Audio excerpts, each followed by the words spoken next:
Hey everybody, welcome to the vlog. There's a Mary. Wild Mary has returned. So what's up today? It's August 14th, 2023. It is 6:14 p.m. and we got a fun little vlog for you today. Lots to do, lots to get on. As always, I do time code these things if you're new here and didn't know that. So look for those gaps in the timeline to jump around, or open the description, find all those blue numbers. You can click on those and take you to wherever you want to watch, whatever you want to watch, in whatever order you want to watch it. Or just skip what you like and what you don't, or come back on various days. So I always like to tell you that at the start. But this week we are doing some very interesting experimentation in the kitchen. We shot this like a couple months ago. But Mary is very involved in this near the end with some great ideas, and we came up with something very cool by the end of it all. And of course, we're gonna do a cocktail. We're going to do a Halloween update, a vacation update. I guess I'll do a little eye update because I'm still having some issues there. We may talk about SummerSlam if we remember. I think I'm gonna talk about the movie Cobweb because that's probably the newest thing I saw this week. What else? I feel like there's something else. We'll make a cocktail, I said that. Oh, we got a little bit of a mini unboxing. We got some cool little goodies to check out. And yeah, I guess that's it. So let's get to it. Let's cook. Okay, we're gonna do something kind of fun here. We are going to create a deconstructed cheeseburger. So something I did not film, you may have seen in, I guess last week, theoretically, we did chicken tikka masala. And we have all these bread buns I had made, these burger buns that we're trying to work through. And Mary had the idea of turning them into a bread bowl with chicken tikka masala, which was fantastic and inspired this idea. So I have a pound of my ground chuck and bacon blends that we did, and we're gonna make a white cheddar Mornay sauce and a couple other little things we may play with here, and we're gonna use some of those buns to make some bowls. I'll show you, we'll get to all that. But first things first, we do wanna start with our Mornay. So I just grabbed the Food Network recipe. We got some butter, we got almost half a cup of flour, salt, pepper, white pepper, a little bit of cayenne, mustard powder. Yeah, that's showing, okay. And some Worcestershire. We're gonna need some milk. We'll get that out in a minute. And we got not quite as much as, well, this might work. We need, this is 0.44 a pound of white cheddar. We need like 8 ounces of white cheddar, since I have the scale out to see if we can make this a little bit easier. Boom, let's put that on there. I'm gonna grab a little knife for the cheese opening. And we're gonna zero that out. And I'm gonna find my way into this cheese brick. And we're gonna grate the whole dang thing pretty much.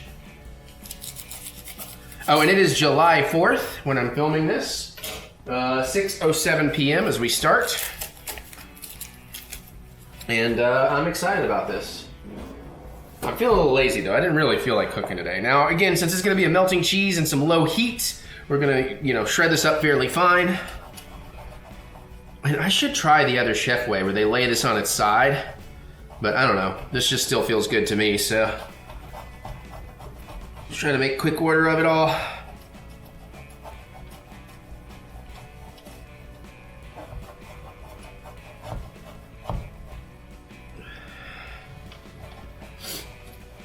And we'll see how this goes.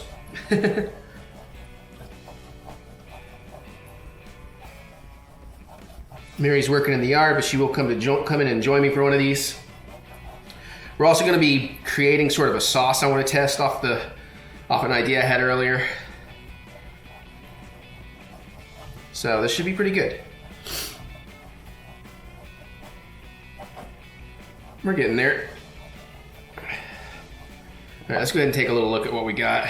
I know we're not there, but I'm going to have some idea how close we'll get to 8 ounces of cheese. Oh my God, that's like 2 ounces. That's not good. I knew I wanted to buy a bigger white cheddar, but they were all this size. I couldn't get, so we got about 2 7/8 out of there. There's no way we're getting to 8 ounces, shit. I may just need to cut my Mornay in half. Yeah, because 8 ounces?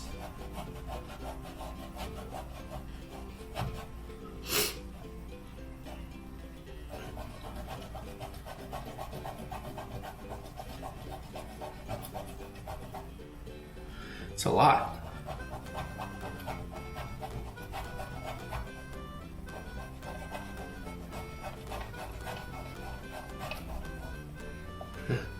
See what we're working with now. Ah, oh, fudge you for falling over that way, or I'm gonna lose some down. Damn it. All right, we're like 4 7/8 though.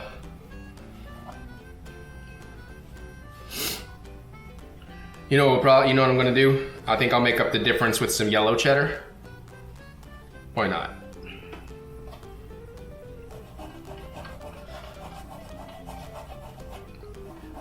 We still have some left over from the Cincinnati chili.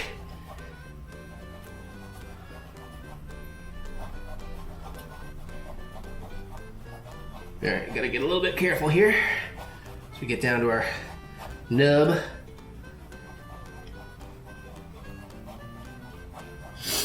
Smells pretty good though.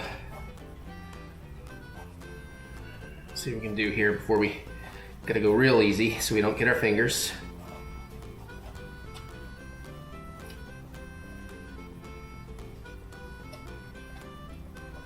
That is about as good as that's gonna go.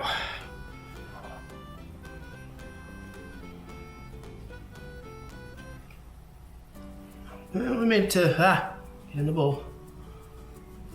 We made it to 6 3/4 there. You can throw this bit in, it'll melt. Breaking it up with my fingers slightly. Yeah, 6 3/4. All right, we're gonna grate some yellow just to make up that difference.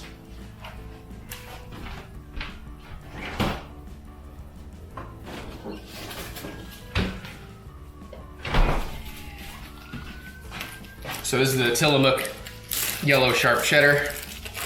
That was a sharp white cheddar.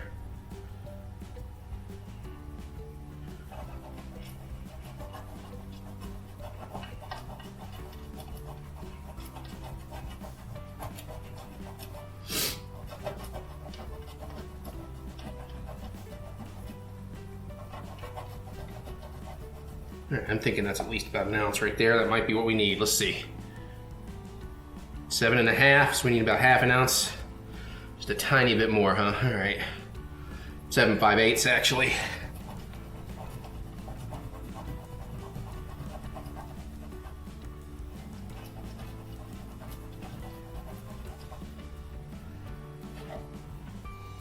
How's that?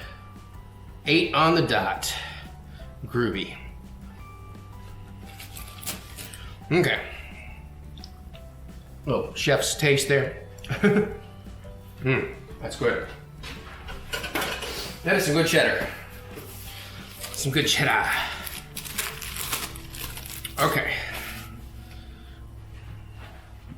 Shit. Seriously? Now the cat will enjoy that, I'm sure. Fine, whatever. Okay. Clear off my cutting board. We're gonna need it for some other little fun in a bit.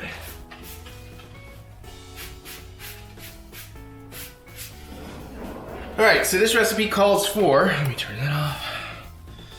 Calls for 2 ounces of butter and 2 ounces of flour. So basically that is gonna be 4 tablespoons of unsalted butter. 1, 2, 3, 4. And 0.45 of a cup of flour. So, I don't know. You know what? I think we can figure this out, even though I've already kind of measured it. I had this one bag that was light. You know, it's just what was left, so I just poured what was left in there. So this is the same measuring cup. What does that weigh? 1 1/2 ounces. Let's zero that. And then let's see what we get out of here. See if it's 2 ounces.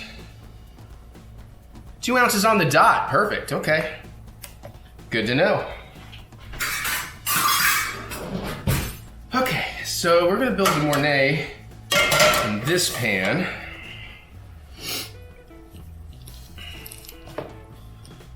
So, you know, Mornay is just a Béchamel with cheese in it. A Béchamel is a roux with cream in it. Just remember your sauces.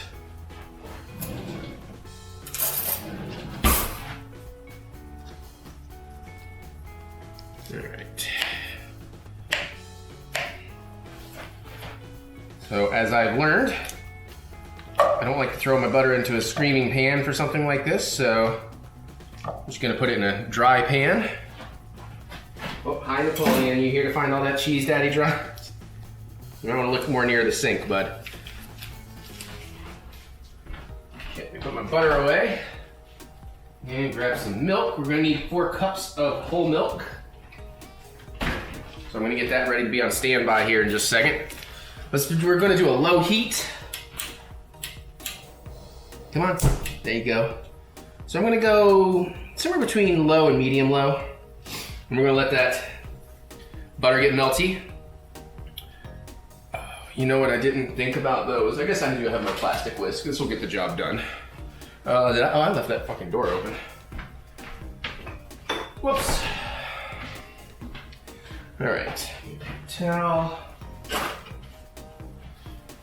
And start making some room here to work what we're doing. All right, I'm gonna go ahead and pour out my milk.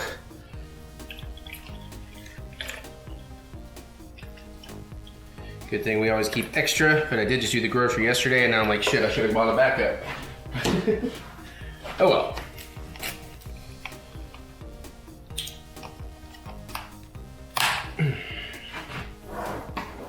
All right, now I want to see what I'm doing.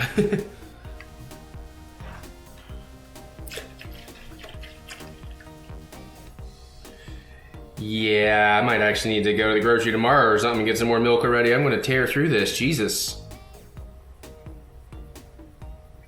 God, that seems like an awful lot.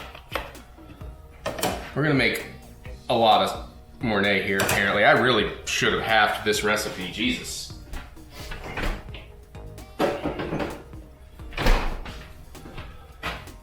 All right, so our milk is ready. We got it cold. Chef John, hot roux, cold milk, no lumps. And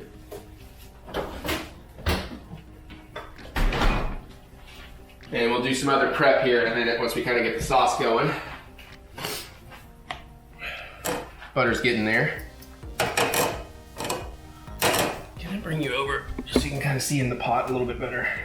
Pretty much everything else most everything else will happen on the stand. I am gonna dice up some tomato and I already have some onion diced. And like I said, I'm gonna mix up a little, I wanna see if I can just take some pickle juice and yellow mustard, mix up a little sauce to drizzle on the outside.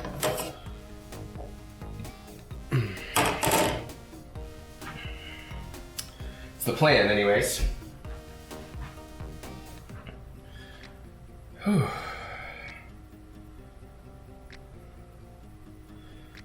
I feel like maybe something I have is just very inaccurately measured. Something is not lining up, it looks like to me, but... Echo, how many cups in a quart of milk? 1 quart of milk is 4 cups. Yeah, okay, I have it. All right, half teaspoon, teaspoon, teaspoon, half and a quarter. Half a quarter full-size teaspoon. We're gonna need those in the future here. We will mix up our dry here in a minute. And we need, no, that's the quarter. Okay, well I need the quarter, don't I? Yep. 1, half, and quarter, okay. There's a little mixing cup. Have that ready, and our butter is just about melted.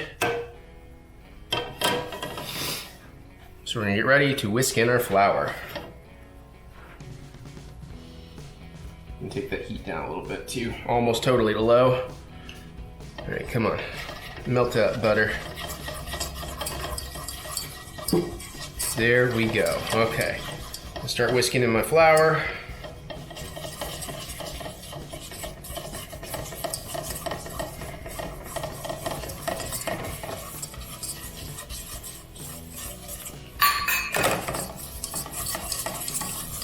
In hindsight, I do wish I had done this in a metal pan, but we got started and we did what we did. Okay, that's already smelling pretty good. Just a little bit worried about stuff getting hidden in the corners here. Okay, we're gonna slowly add some milk.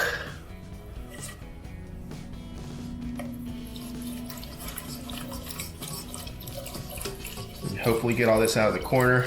I may actually need to get like a plastic spoon to, we're gonna go in stages. Because this whisk is not wanting to get shit out of the corner.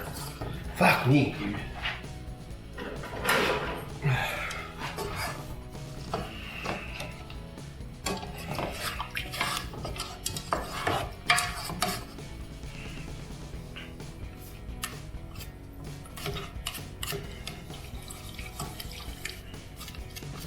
Please don't let me fuck up this roux. If I fuck up this roux, we're pretty screwed.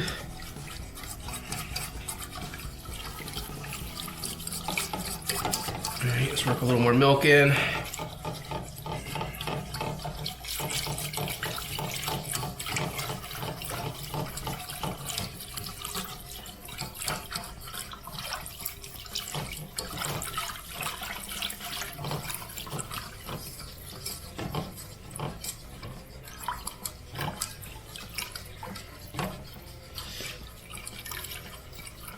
We'll get more milk in there in a second, but I can tell I want to scrape those sides one more time.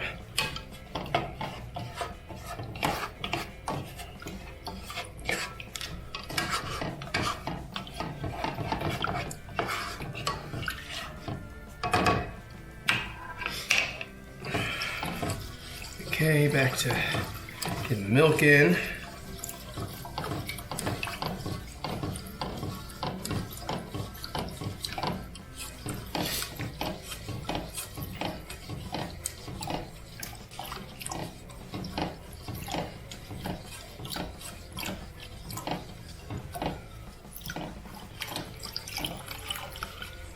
Okay.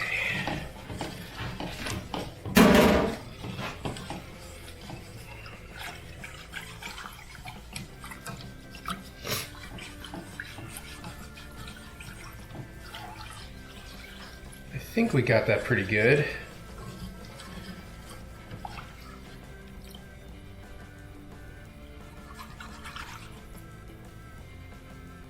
All right, we're gonna get that to a simmer. Bring the heat up somewhere between medium, low again. And let's check. So we melt the butter in the saucepan over low heat. Whisk the flour. Add the milk slowly, whisking as you go. Let the sauce simmer over a very low flame for about 10 minutes.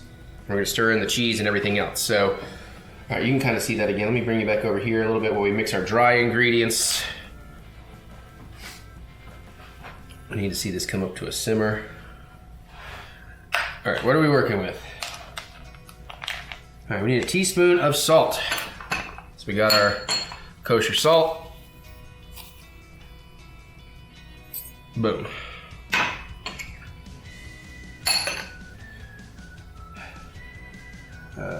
Quarter and a quarter. 2, we'll use that. Half. All right, half a teaspoon of the dry mustard.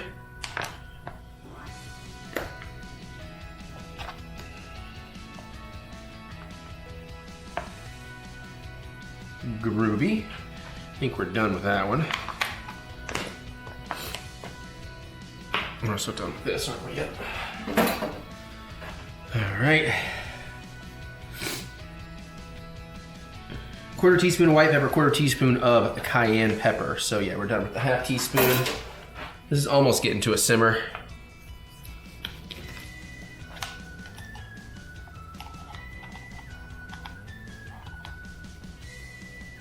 Okay, gotcha. And for Mary's sake, we'll go a little light on the cayenne since she's sensitive.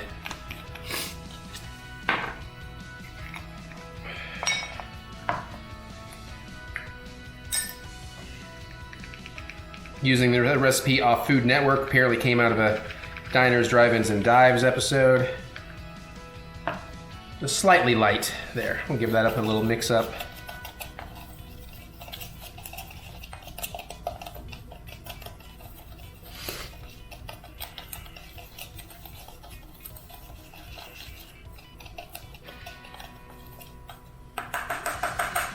Okay, we got that ready to go.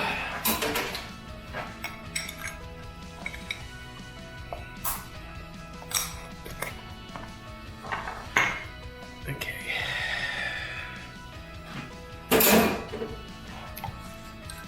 Just making sure nothing's being weird. I see some steam coming, so I think we're in good shape there. Do see a little bit of the roux is stuck to that, but I think we're okay. Again, I'm trying to get much more comfortable with my roux in case you've forgotten. Okay, so that's gonna take 10 minutes to simmer, and then we're gonna melt all our stuff in. Oh, hold on a second, I got something on the TV. I need to click the button. Oh, excuse me, Pauline, you're okay. I don't know why you took off, bud.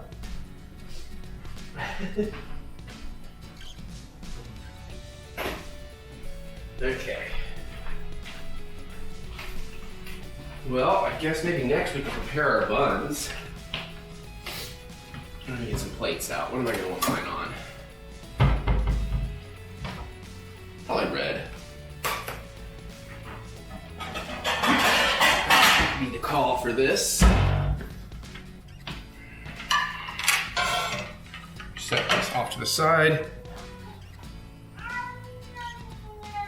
Oh no, Napoleon?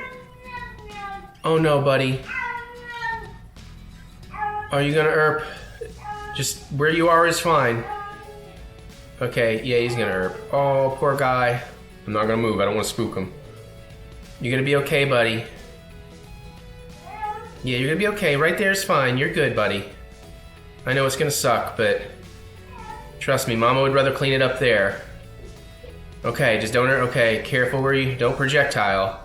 Don't get in the coffee shop. That's perfect, right there. Oh boy, oh buddy. I don't know why you're leaving a trail. Don't do it in Mama's room. No, no, no, stay on the hardwood. Did you get it? All right, he got it. Let me go see how bad that is. Oh, poor guy, like every day. Oh, okay, nope, he's still going. Still on the hardwood, lovely. Just don't walk through it. Oh, okay. All right, well, good news is, oh God, that's a lot. He did leave it all on the hardwood. I guess I will call Marianne slightly early. You okay, Napoleon? You feel better, buddy? You get it out of your system? Poor guy, it's like every day, man. Is this thing ever gonna simmer?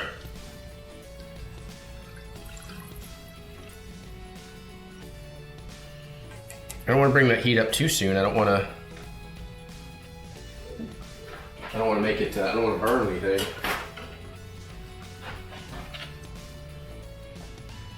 All right, but I guess we will work on prepping our bread bowl buns while we're waiting. All right.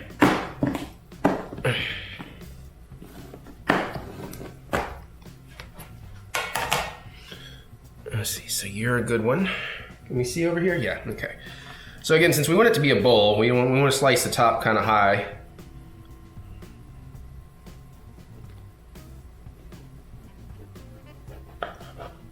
Okay. And then we just kind of very carefully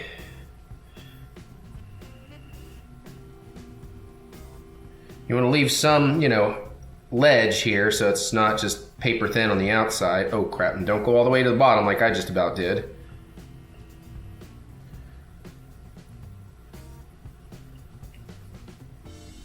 I'm just kind of twisting the bun as I go, trying to keep a fairly consistent depth.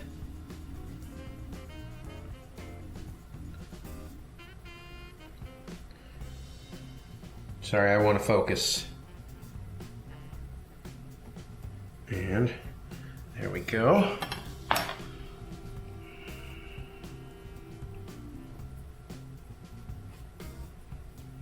And you kind of just tear out the inside. You probably should get a spoon to do this because I'm almost tearing the sidewalls out.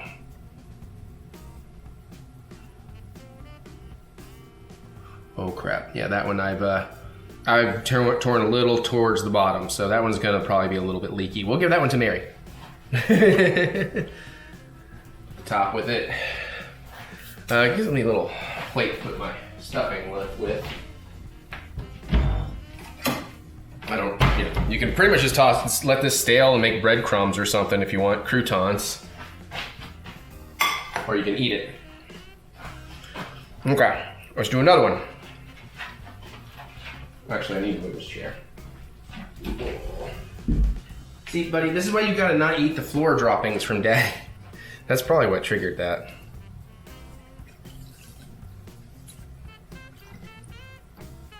I feel like I do have something trying to stick to the bottom.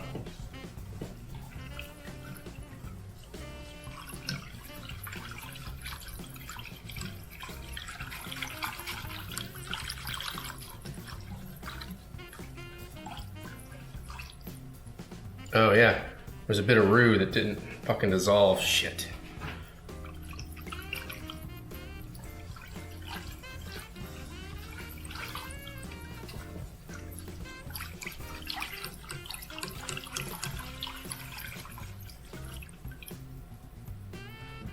Oh shit, well. Because that's definitely gonna be a lump if we don't get that.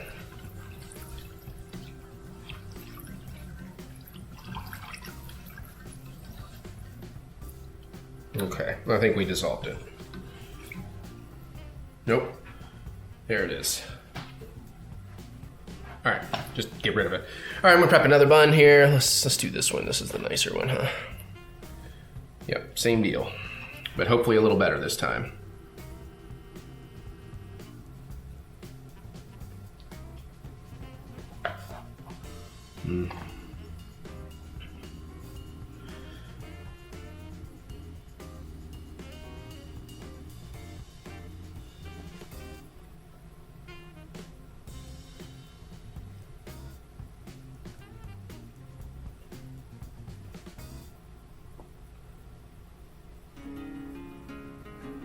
Don't hold your knife like I'm holding it, by the way. This is dumb.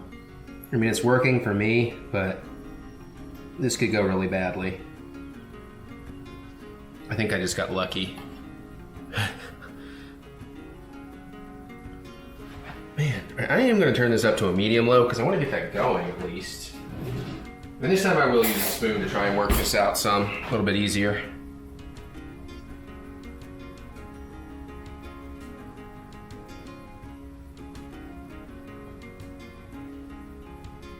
Ah, shit, my bun is trying to tear over here. Gotta be careful.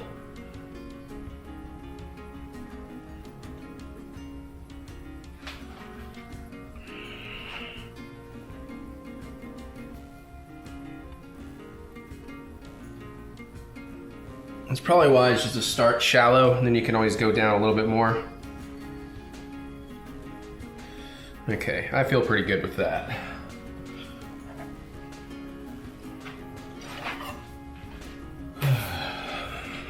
All right.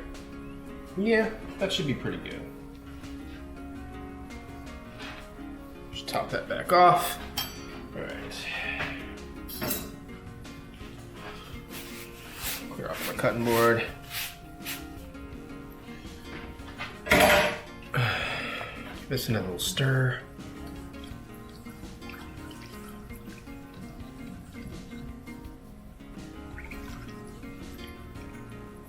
Shit, I see a lot of roux. Fuck me, dude. This is gonna be a fail.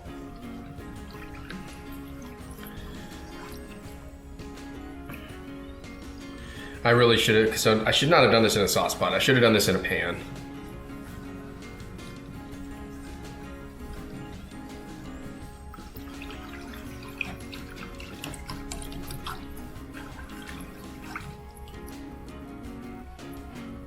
Hold on, I'm gonna try something here.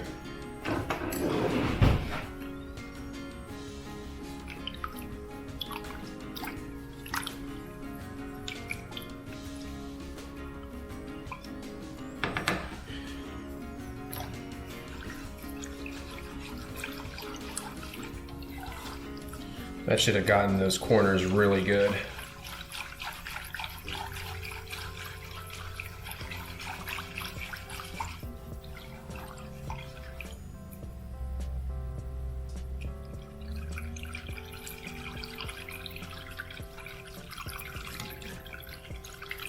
It's definitely not going to be my best roux. But as long as it'll be okay, we will be okay. Okay. All right, what do I want to do next then? It's too early to get the meat going. I'll put away my spices real quick. I guess I can put the last bun away too.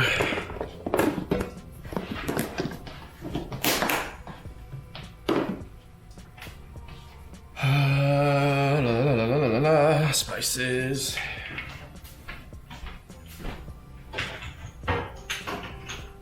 I do love that spice rack. Okay. Well, again, this seems a little early to do it, but I guess we could take a crack going ahead and trying to make this sauce I wanted to make. We also want to dice up a little bit of tomato. I don't know how I'm supposed to get that to... And bring the heat up a little more, at least so we can get some bubbling going on. Like Mary said, cats are smart enough not to play in here, so I'm not going to worry about it, I suppose. All right, let me get some mustard. And then, let me look around here, because I think I have some just straight up pickle juice left in something around here. Those beans are probably done for. Don't have to keep forgetting about those pickled onions I got, shit. Barbecue sauce I need to work with. How is even in there? Oh, more of that, right. Okay, here we go. Hamburgerville pickle juice. Hi Jake. So I'm literally just gonna whisk together some mustard and some pickle juice, and then we're gonna go from there, flavor-wise, and see what we get. I'm starting to see some little bubbles form in there too, so that's good.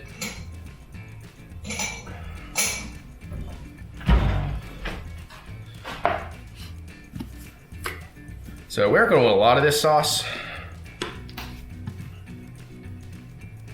I'm just going to eyeball it. Yeah, you can see what I'm doing.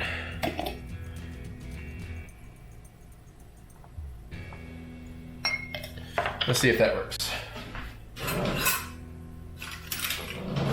Tiny whisk.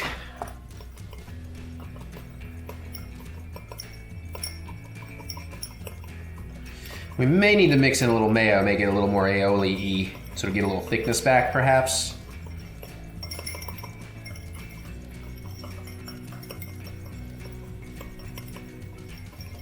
Let me give this a thicken and stir.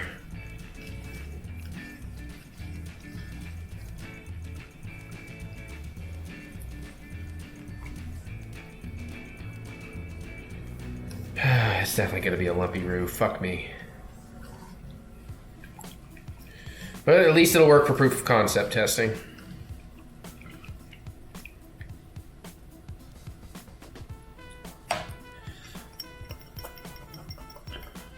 Just like this.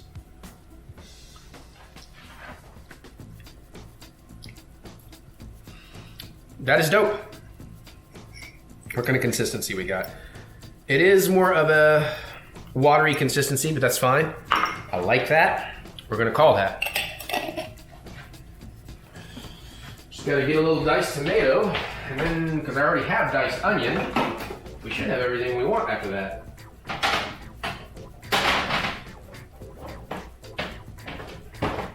Oh! God damn it.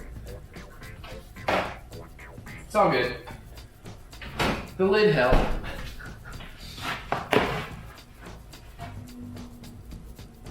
Yeah, I don't have faith in this recipe. I mean, theoretically it's right, and I do think this is thickening slightly. And obviously the cheese is gonna thicken it even more, but I don't think we're there yet. All right, you see the cutting board at work? Good. Let me get it. Take some moisture off one of these tomato slices. Just gonna slice one, that's all I really need. One slice I'm gonna dice up is what I'm saying. It's not a really beefy one. Yeah, you're good.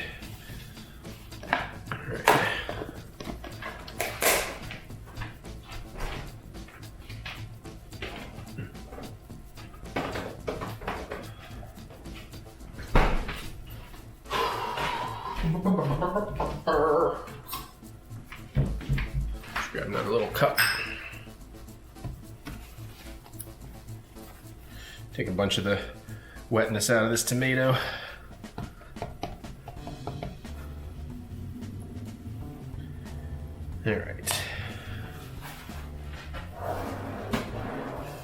don't even think I need to really use a knife for this.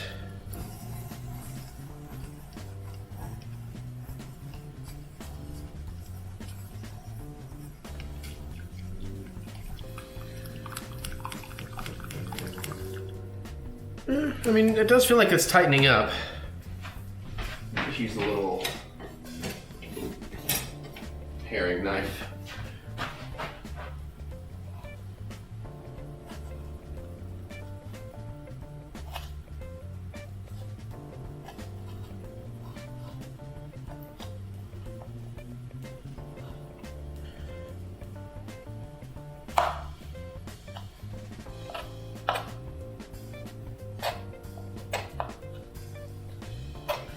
Some terrible knife skills.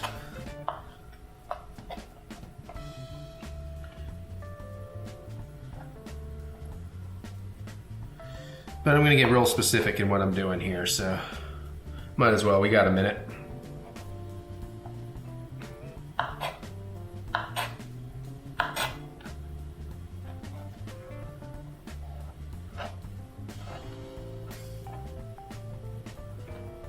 Okay, I hear some bubble trying to come up through there. Through the roux.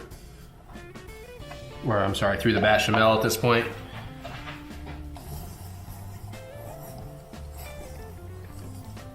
Oh, that's definitely starting to thicken now, okay.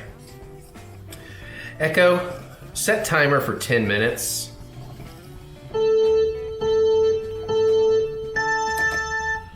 Minutes, starting now.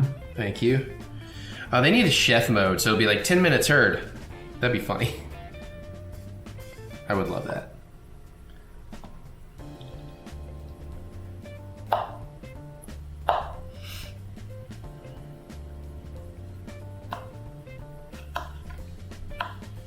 Okay, that's probably plenty of tomato right there for what I'm doing. It's really just gonna be more of a garnish.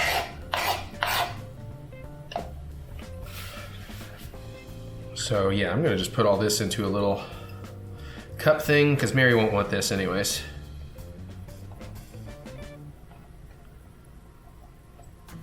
I'm gonna put some onion in there in just a second. I'm gonna bring the heat down just under medium low. Hey, let's not eat stuff in the floor again, okay guys?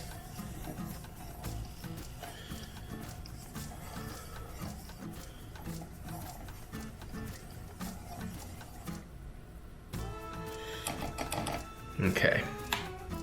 Yeah, we are just about ready to actually get the meat on. I think this is white onion. It might be sweet onion, but either way, use whatever onion you want. So I'm gonna balance out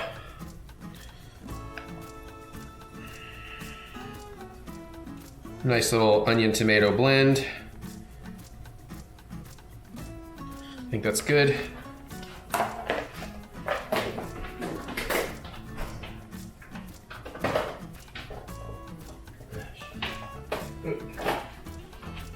Hey, Napoleon, come on, buddy. That's how you make yourself sick all the time now.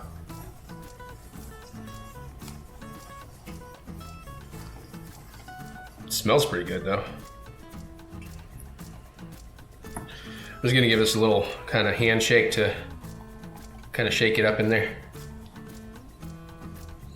So, a nice little tomato and onion relish to go with my mustard dill pickle sauce. Okay, but at this point, I want to move my stuff. Napoleon, honey, seriously, dude. Knock it off. You've irked enough, kid.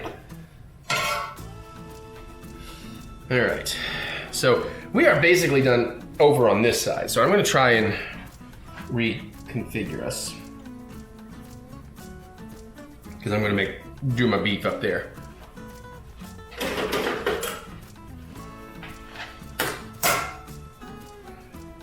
We'll just do a little oil in the pan for this. I'm not making burgers, and it's pretty fatty, so it's gonna create enough of its own stuff. Bring this heat down just a little bit more on the Mornay.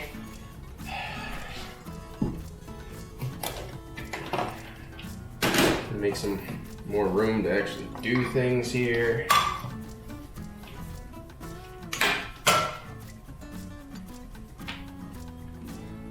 I need more honestly. Put that on a medium high.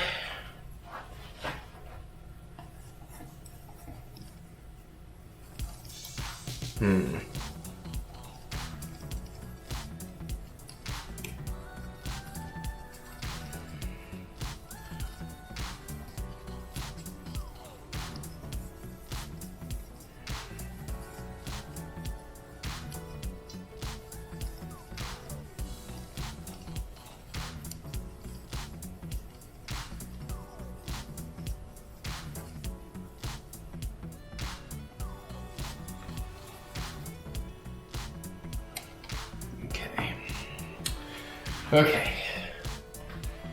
Whew. We are getting there. We are getting there.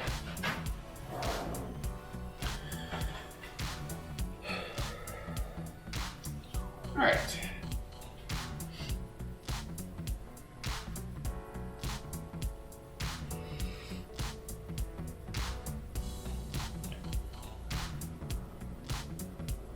How are we doing on that over there? About 5 minutes, okay. Let me give that a second. It needs to get warmer.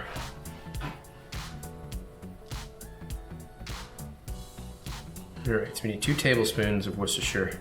Mix that in, hit that. Okay, salt and pepper, so I'll bring the salt and pepper over here.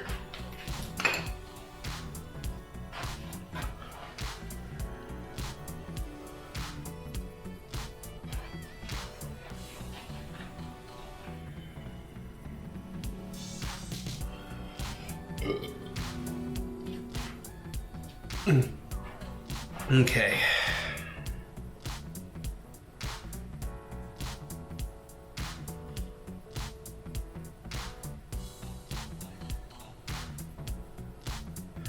This is way too much more today. I made way more than I actually need for what I'm doing today.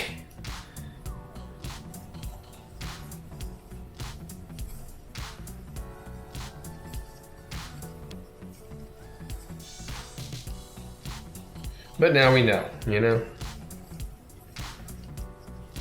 We learned a lot from this one. But hey, at least I didn't panic. Okay, that's good. All right, so let's get the meat in. I'm gonna open up my meat bag here. Very poorly.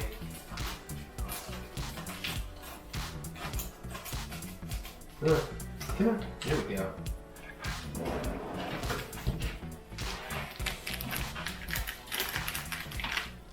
And let's see what we can do in terms of getting this in. Hopefully maybe not even touching it.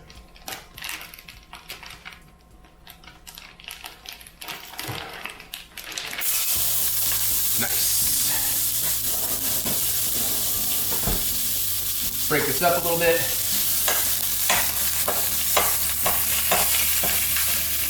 Remove that for her sake.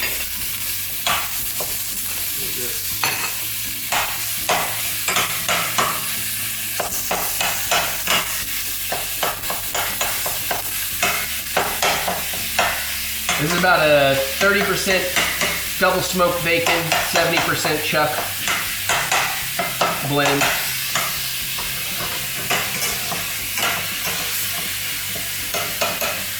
Get some salt and pepper in there.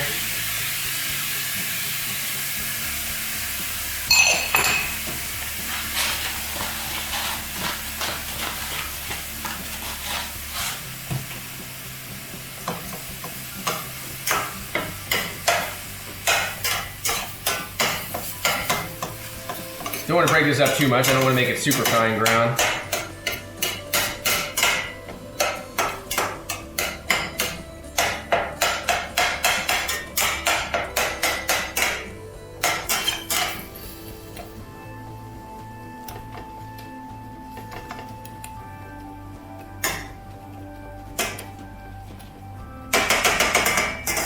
Okay, give this another little stir.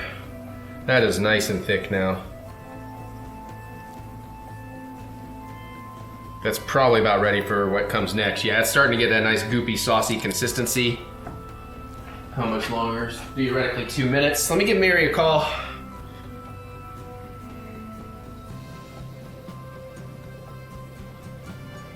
Do-do-do.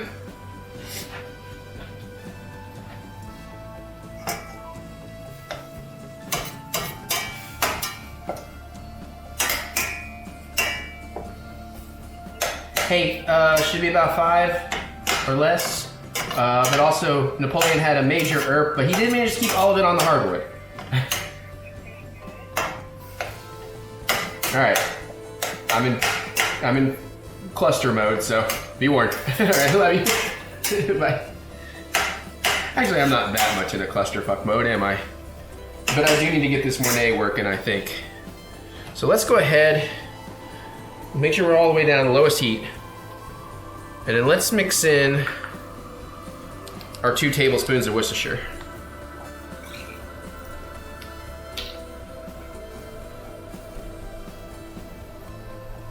Or teaspoons, I'm sorry, 2 teaspoons of Worcestershire. All right, we got that. Get that little mix in. We'll also start working in our spices.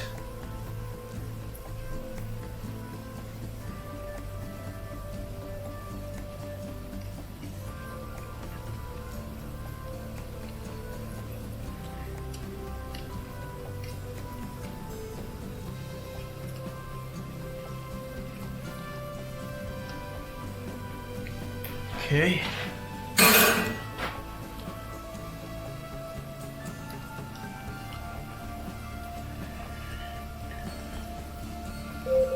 Echo to Smiths.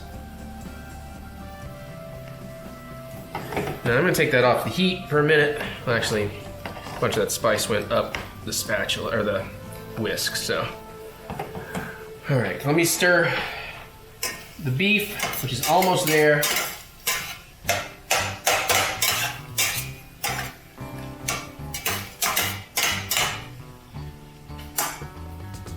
I don't want to overcook it. I think it's probably good right there, actually. But let's start working in some cheese, a little bit at a time.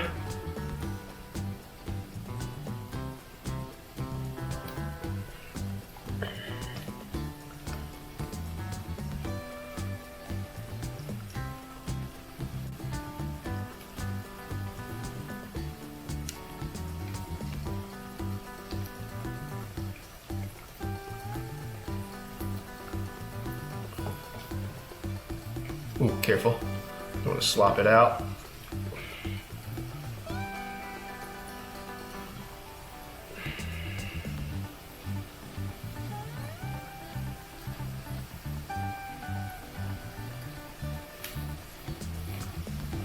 Oh yeah, it's getting real thick and cheesy now. Just like me, thick and cheesy.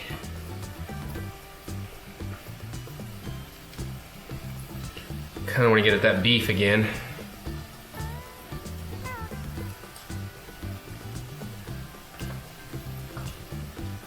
Napoleon, please don't eat the floor droppings.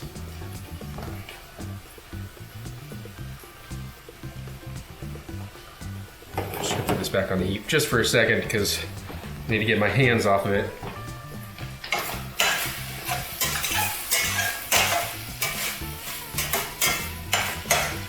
I think that's basically there. Let me get the heat off. Let's get the rest of this cheese in.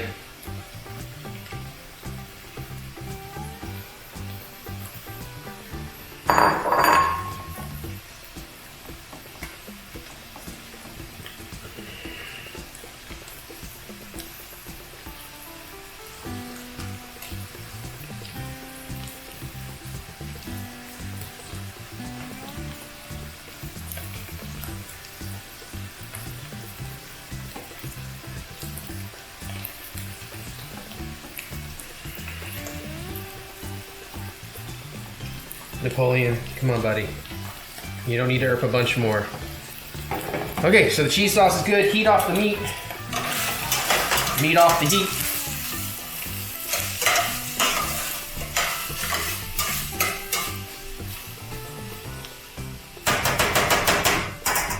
Okay. So I think it's gonna be construction time now, so let me make some room to do that.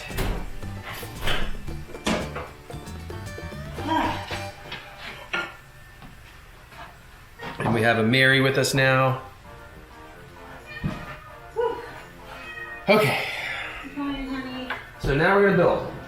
Got me a slotted spoon for the beef so we don't take too much of the, yeah,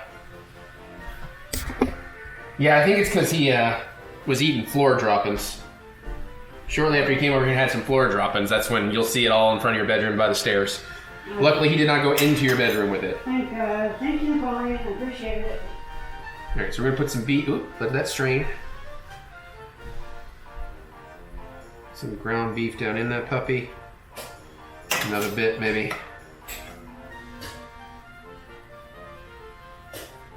Smells really good. But I mean, it's ground beef and bacon, so it should.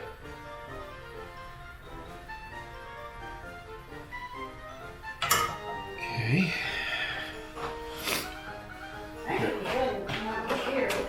Huh?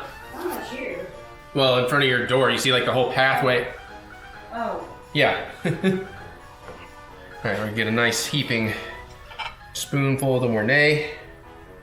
I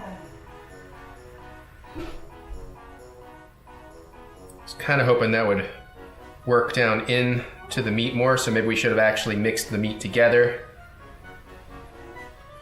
That's not bad. And then hit it with a little of the... Still not really much there. Tomatoes are sticking in the bottom more than the onions. Crap. I'm not giving you the relish because I figure you don't want this part. I mean, you can have onions, but I didn't make enough tomato to help you out or whatever. Okay. Because I know you don't like tomato that much. All right, put that back in case I need it. And then let me get a baby spoon. Oops, sorry. Let's see if we can do a drizzle from the spoon. Oh, that's more of a splatter, but okay.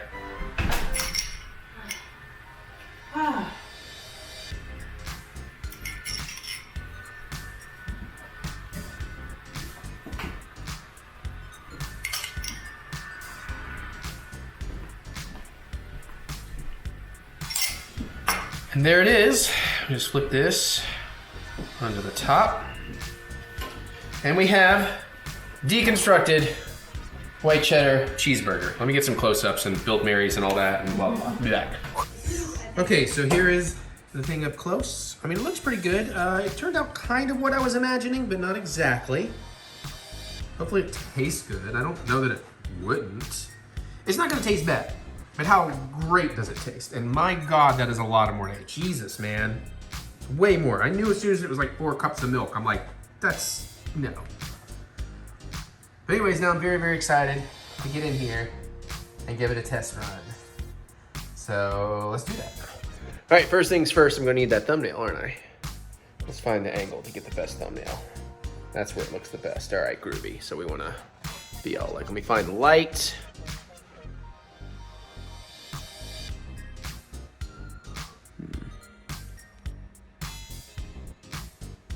Ah, ooh. Oh. All right. And now, this is where the fun begins. I almost feel like I should use a spoon, but I'm just gonna use a fork. Should be able to cut through the bun I did with the whatchamacallit. Let's get a nice bite with a little tomato, little onion, little beef, little cheese, little mustard, pickle sauce. So we got a nice full little bite here.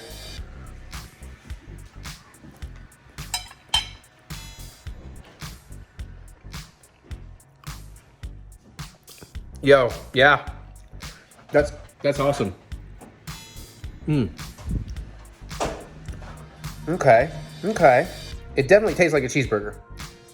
I do wonder if my proportions are right. It probably needs more Mornay, or I need to get more Mornay on it. A little less mustard in a bite.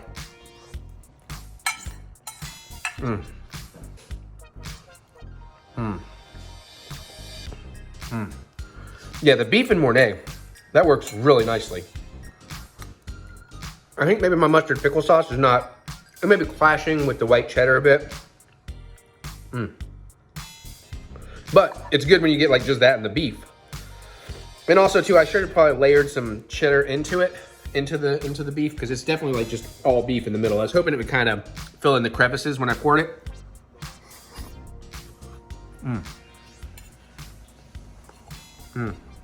That is good though.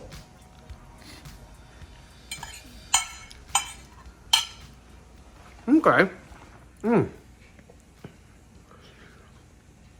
Take some rice and that beef and that Mornay and do some burritos. All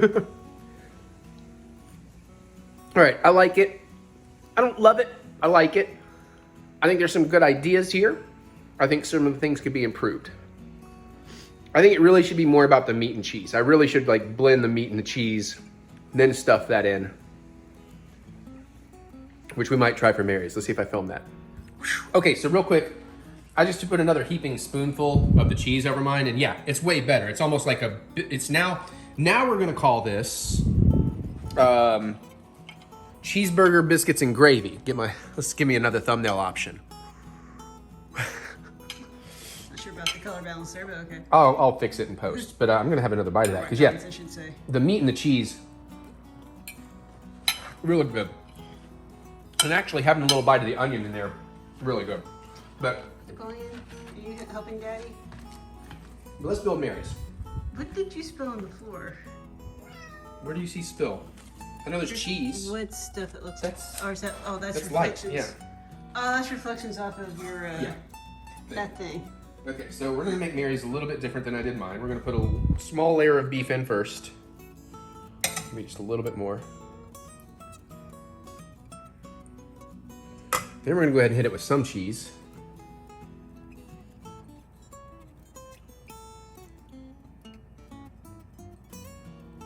Okay, then we're gonna top that with some more beef. Beef and bacon, I should say. It's not just beef, huh?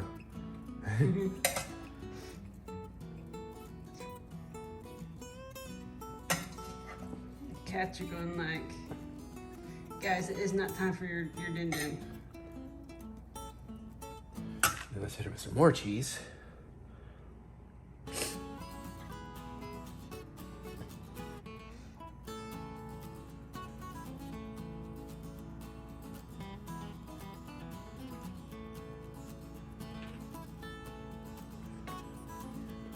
Floppy to top. Ooh. All right, let's see the one over there. Did you want onion or anything? I don't think you'll like the pickle mustard. You're not a tomato person. Really is the bread, the meat, the cheese. It's kind of the... Yeah, I'll just stick with that. Okay. We can always add to it like I did to mine. I'm gonna have another bite while she gets a fork or whatever. Because I was gonna get her one, and then I saw mine over here and I wanted to eat it.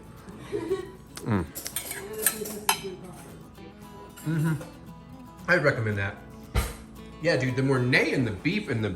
Oh, that's very steamy looking. It's not that bad. But yeah, that's almost like a cheeseburger, biscuit, and gravy right there. And I think, honestly, that's more what we should say we've created here. Because it's like a meaty biscuits and gravy, but it tastes like cheeseburger stuff.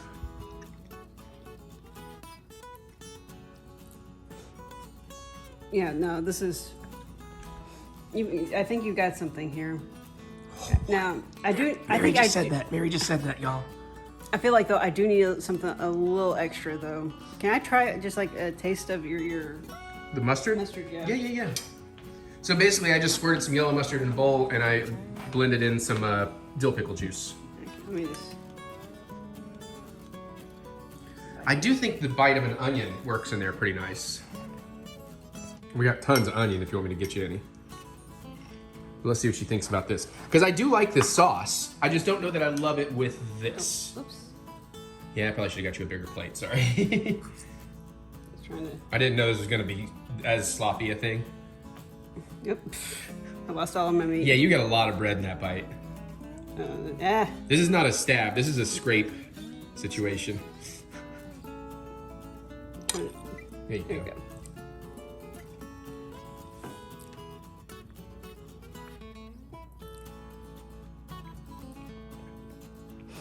Okay, I was right. You need more than just this.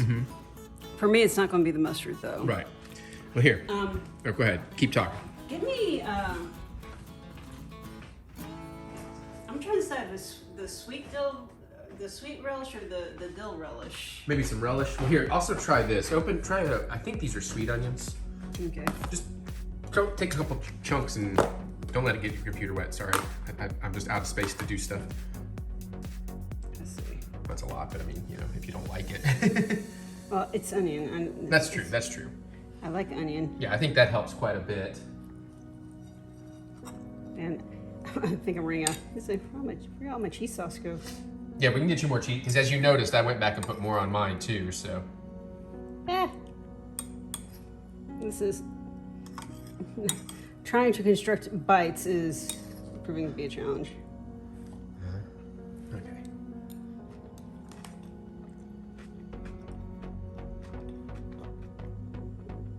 Onion's definitely an improvement.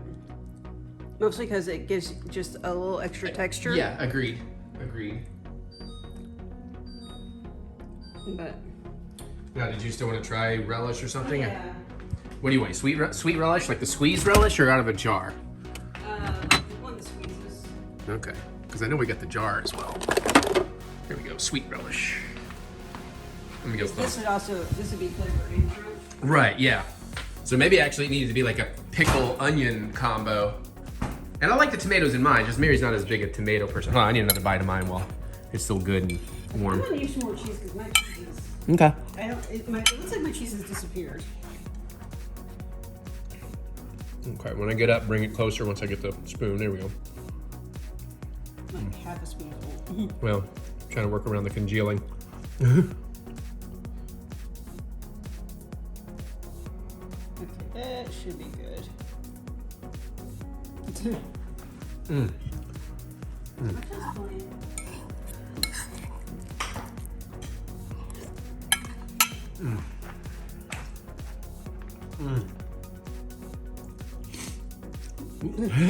Yeah, it's really hard to control properly. Yeah. Me over here. Yeah, I may have to give this a go, see how it goes. But yeah, that meat cheese bread combo is really good, but you're right. Just gotta find what's that element.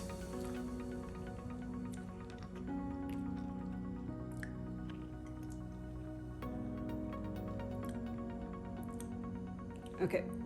Now get me the dill. The sweet's good.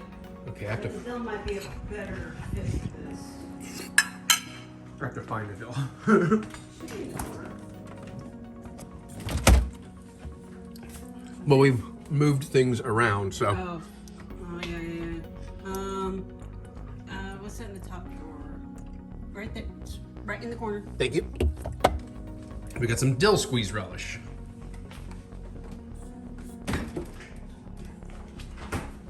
Meanwhile, I'm not gonna have you left. I'm gonna keep taking bites as I squeeze by.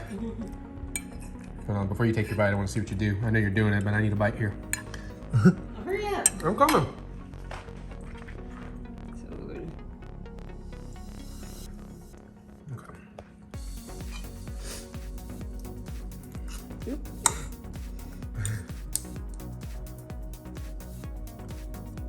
Come here, Red.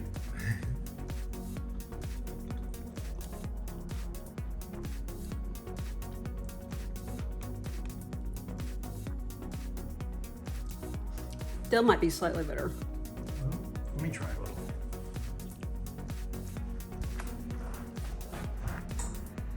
It's gonna mix with the mustard no matter what I do, but.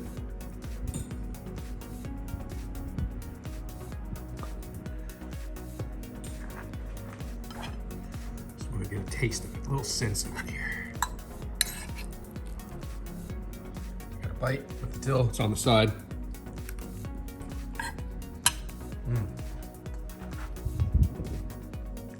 I did the thing as I turned the camera around. Dill and onion. That's gonna be your thing. Yeah. And probably actually mixing the meat into the cheese and go ahead and mix in the onion. Use the dill as like a, you know, as the relish is kind of a visual topper. Yeah. And you could even do tomato as well. But yeah, cheeseburger, biscuits, and gravy.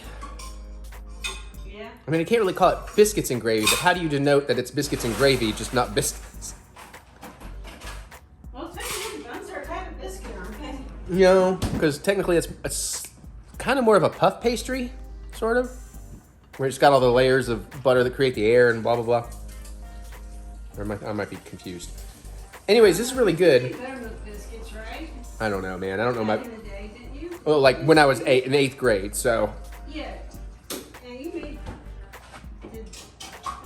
More or less the same as making bread, didn't you? Well, I don't know. I guess so, now that you mention it. I don't remember layering over. So... Yeah, I don't know Anyways. how you get like those layered biscuits, like what you get from Pillsbury.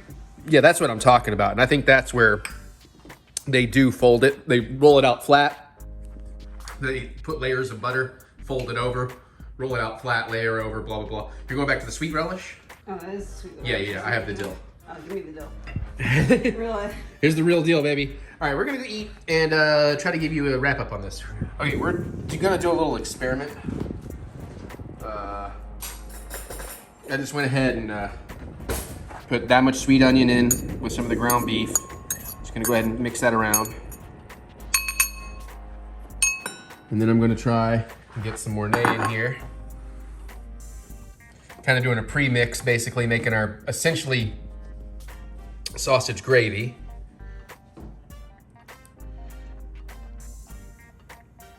Maybe a little bit more. Oh, poor guy. All right. Let's give that all a little mix up.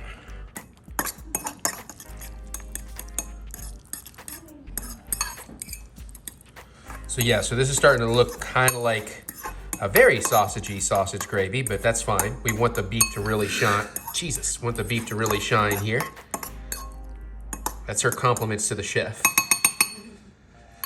And then I guess I can put it on my used plate. It's not gonna be for the best picture, but.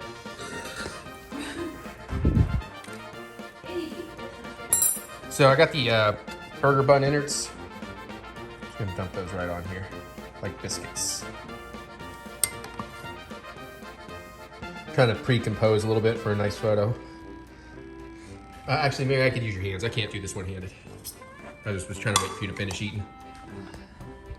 Buttons on top, don't hit it. Okay, good. So, got that in there.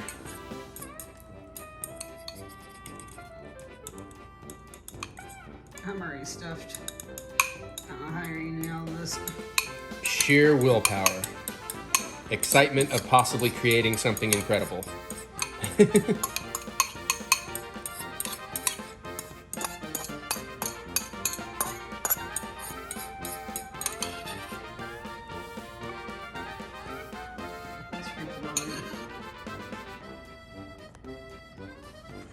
Okay. And then yes, and we'll do a little dill relish. I'm pretty sure this will hit the baby at this point.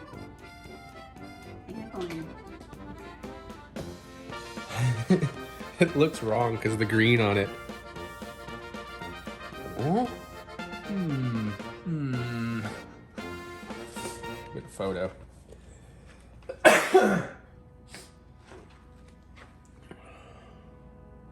This does not really photograph well. Yeah, it's one of those things. It may taste delicious, but it's not going to be pretty. It was hard to even differentiate the gravy from the bread, honestly. Yeah. All right, let's give this a go. Did you put onion in there? Yeah, I mixed that in with the beef. Oh, that's right.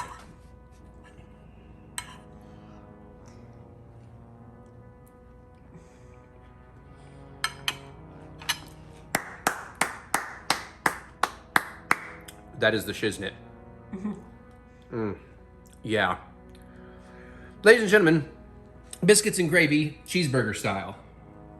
Or cheeseburger style biscuits and gravy. What? Oh yeah.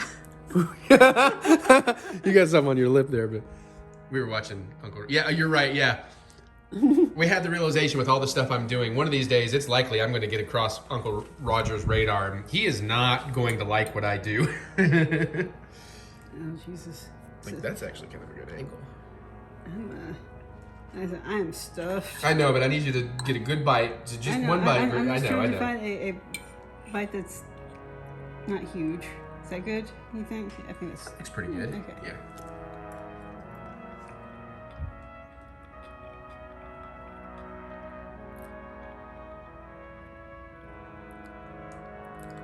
I know there was stuff in that bite, but hold on, let me find a better bite. Okay. That looks like. Oh yeah, that looks like an excellent bite. I'm jealous of that bite.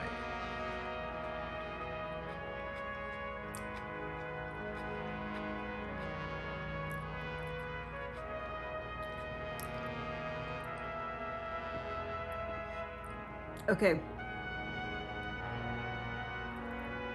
I think it's one of those things where that dill relish is going to be a little bit of a balancing act, because if you get too much in relationship to everything else, it really takes over. Well, that's fair, but I mean, that's pretty awesome, I think. Yeah. I think the whole dish overall is awesome. But also, I think it's like maybe you'll have a bite where it's very dill relish and you have a bite where it's very creamy and cheesy. Like if you're having the whole portion, you know, it'll balance out. Hopefully. Well, I want some more. Oh, I just... Give me some more. I'm also very thirsty. I just came in from working the yard. That is awesome, and I fucking love it, and I'm proud as fuck. Okay. All right, I was gonna film the whole process, but I didn't. So we made some French fries, the Arida restaurant. We seasoned these with some of like that cheap ass pork ramen packet. It's pretty damn good. Yeah? Mm-hmm. I'm also very hungry. Yeah, me too, but that is pretty tasty.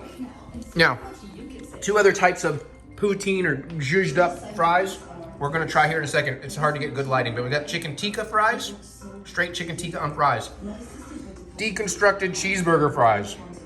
Fries, white cheddar mornay, ground beef, bacon, tomato, sweet onion, pickle relish, and a little jalapeno for me. Salt and pepper. Maybe if you do try that, you're gonna need to just move around the thing. Actually, will you take this from me? Because now that I turned that light on, I might even get a better photo or two. And did I say dill pickle relish on the burger once? I don't know. I don't remember. But I was too busy thinking about how hungry I am. okay. Let me give these a go. Get a nice like chunk of chicken and a couple of fries. Shit. So that's already, they're already problematic in the sense it's hard to get a bite. There we go. You might need like a knife and fork or knife and spoon, something that kind of help shovel things. No, looks pretty good. You want to try that one? Sure. I can't say it's like the best in the world, but it's pretty tasty.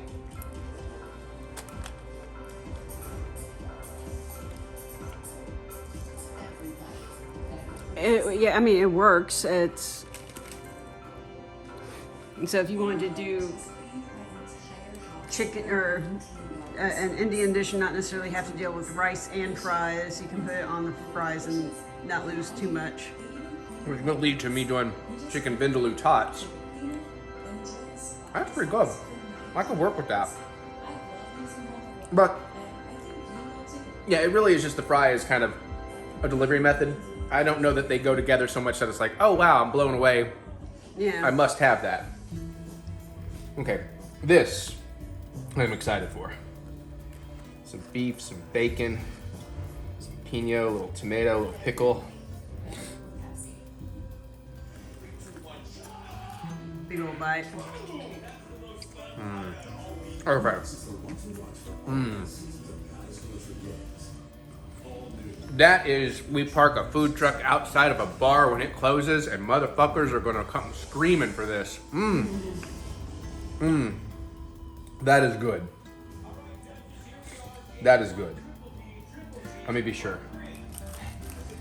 This is also my dinner. As a Okay. Let's see if we can get married. I think if you kind of hit in here, you might be kind of clear of jalapeno. okay.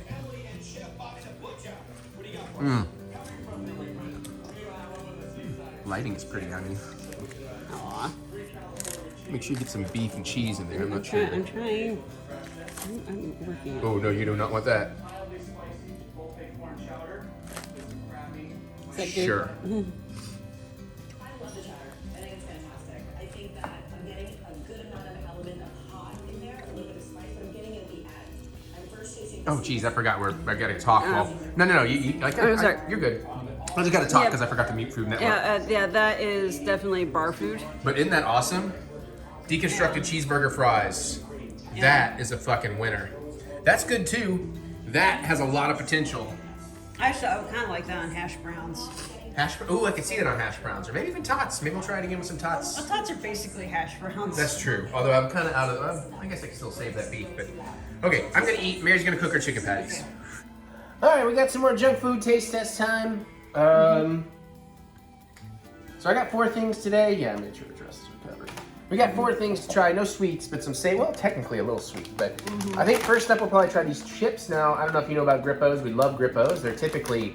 You love Grippos. Well, yeah, they're really a heavily seasoned barbecue potato chip. So these I have never seen. These are sweet Maui onion wavy potato chips. So kind of excited to get in here and try these. That's what we're going to do. The Grippos are we've on the spicy side for me. Yeah. Smells pretty decent. Didn't get a lot from it, but sorry. Wavy. I'm not a huge wavy guy though.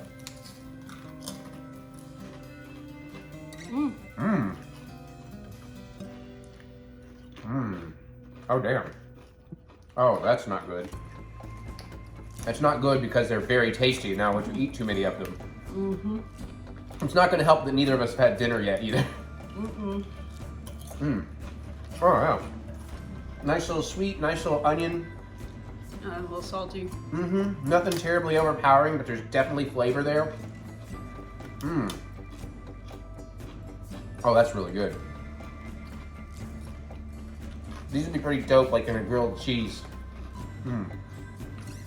Or like maybe a tomato sandwich even. Okay, put that down and get Yeah, it. well, yeah, okay. We have a lot of other stuff to try. Well, I'm gonna finish these because they're in my hand. Those are good. Oh, really good. Damn.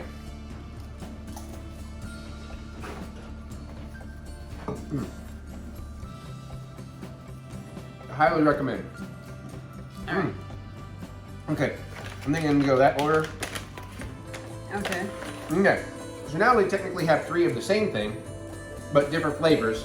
Because when I saw the commercial, I was like, I wish I had never seen that commercial. I didn't even know about these. But I tracked them down, and it is my favorites. We're gonna start with this one. We got Planters, the new Planters flavored cashews or seasoned cashews. Cashews are my favorite nut, but they're also incredibly caloric and addictive. So I tend to stick more to almonds, which are also still high calorie, but not quite as bad. But I gotta know about all these. So we got all 3 flavors, and we're gonna start with rosemary versus sea salt. As a matter of fact, this is a 5-ounce Did you say bag. rosemary versus sea salt? Coming soon to from the asylum on Sci-Fi. 5 servings at 170 calories a piece in this 5-ounce bag. So an ounce is 170 calories. But it's gonna be tasty. Oh good, the Ziploc part is pulled off. Is it? A little bit, yeah. Because I was about to open it beneath the Ziploc. There we go. I smell the rosemary a little bit. Yeah, I do. I wouldn't say it's heavy. They don't look like the picture. I don't see a lot of flaky seasoning.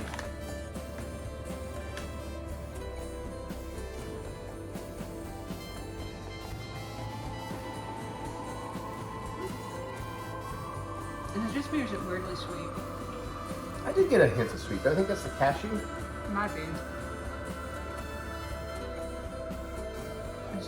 I I can taste it, but it's very low key. Yeah, I was gonna say it's mostly the cashew I'm tasting. I mean, a little bit of salt and just a hint of rosemary, and that's usually just on the tongue when like it gets in there. Not bad. They're good, but it's because they're fucking cashews. Hard to fuck up a cashew. Yeah, I can't say that the flavor really adds anything to these. So I should have like checked on like prices. Because I have a feeling if these are more expensive, significantly or whatever, than just straight up cashews, you get the straight up cashews. You're not going to get a lot of difference out of that. I'm wondering if it's like it's a bit of an aftertaste or something. No? Yeah? The rosemary, I think, does kind of come through more in the I already drank, aftertaste. so I may be missing it. Okay. All right, so I'm gonna do the Next dill up, pickle yeah. mix. Show them though. The dill pickle. What is the dealio? Same caloric. Now this one I'm really excited about because I love dill. I love pickles. I love dill pickles.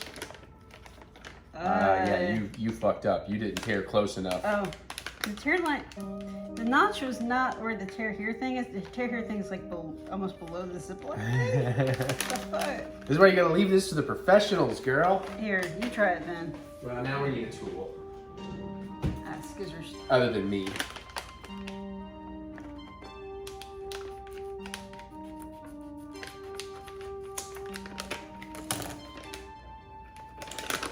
Boom. Now these look, woo, and smell way more seasoned. Yeah, the dill tends to be potent. Yeah, you can see, it's not gonna focus well, but you can see like there's definitely a lot of seasoning going on. Yeah. Mmm.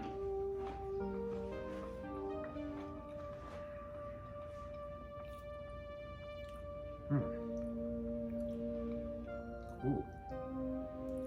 Now I can definitely taste it, Yeah, but I'm not sure I'm loving it with the cashew. I'm debating. I don't hate it with the cashew. But definitely a lot more flavor coming out of this one than the rosemary and sea salt. Still a little salty, in good way. So that is a lot of dill, and I really like that.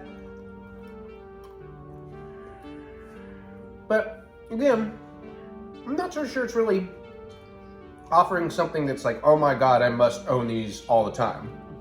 You know, like some of those almonds we've done, like I'm still obsessed on those honey butter almonds. I have just a few left.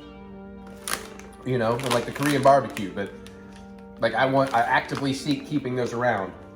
These I like, but it's not really like out of the park or anything. Okay. All right, last one.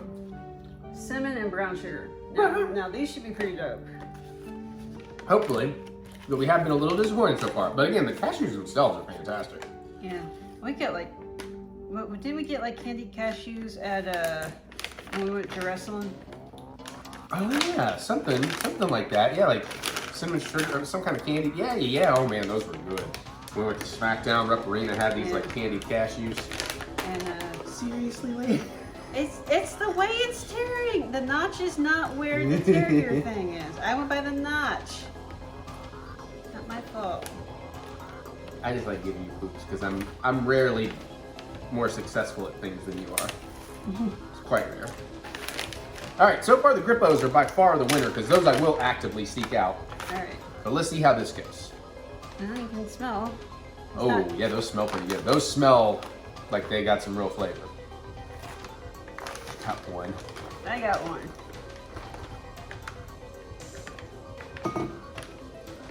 Okay.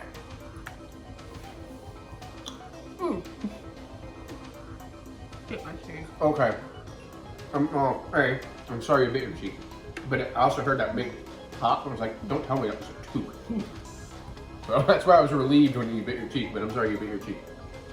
Tastes like iron. Well, Or copper, I should say. I'm gonna say these by far are the best of these three. At least in terms of you're really getting something here.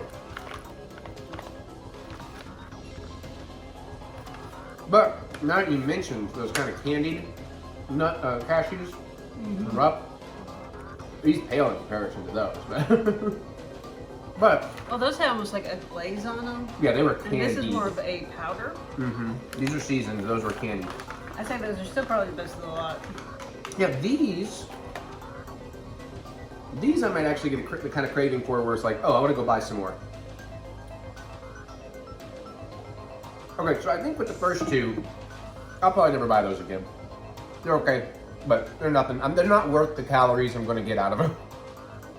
These, I might buy again. I can't say that I'm going to be like, oh my god, I must rush out and buy them. Like, oh, I'm running out, let me find some more. But if I spot them running down the chip, wait, running down the nut aisle, and I'm like, oh, you know what? Yeah, I'll take a bag of those. That might happen on occasion. I have to stop her because she's going to do something I want to do too. That's why. I was going to make a thing out of it. Okay, so that's our thoughts on the Planters cashews.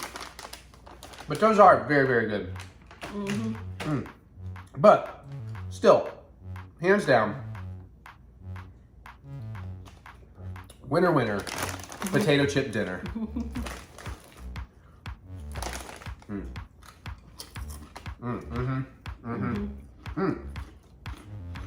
Even after the sweetness of the cashews, this still comes through. All right, so that's Taste Test for this week.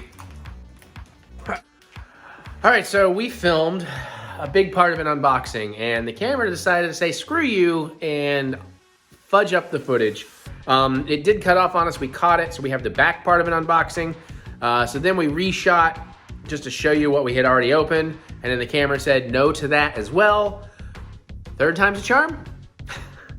Mary, you want to show them what we had unboxed? Okay, first thing is we have these cute little cat things that I found. Cats holding stuff. I had restarted the camera, so hopefully that. And I got cat holding, it's either a cake or possibly pancakes, hard to tell, because you know, scale. And then I got a little black cat holding the coffee cup, so it looks just like that. So that's the one I really wanted. And I'll make the joke again that there's one holding a red wine glass, a gray kitty. Yes, that's great. Because I call it wrong every other time. I'm actually not gonna mac on you. I'm trying to get my face in the shot. I don't mind macking though. So those are cool. Oh, and then she got me a gift on the way up there, but they did kitty sharks. So, you know, me and sharks. Kitty shark, Kitty shark, meow, meow, meow, meow, meow. I got the hammerhead. Please, sir, may I have some more tuna? You have some more chum, friend? Little more chum, pal? Old friend, old chum, old pal. Can I have a little more pals? Can I eat some more friends? Can I eat some more friends, chum? And then, of course, being all excited for Disney trip and all that, I broke over. We don't really collect these things, but it's like, you know what, I'll buy some of these. And there's like, we bought 4, and here's everybody that's in it.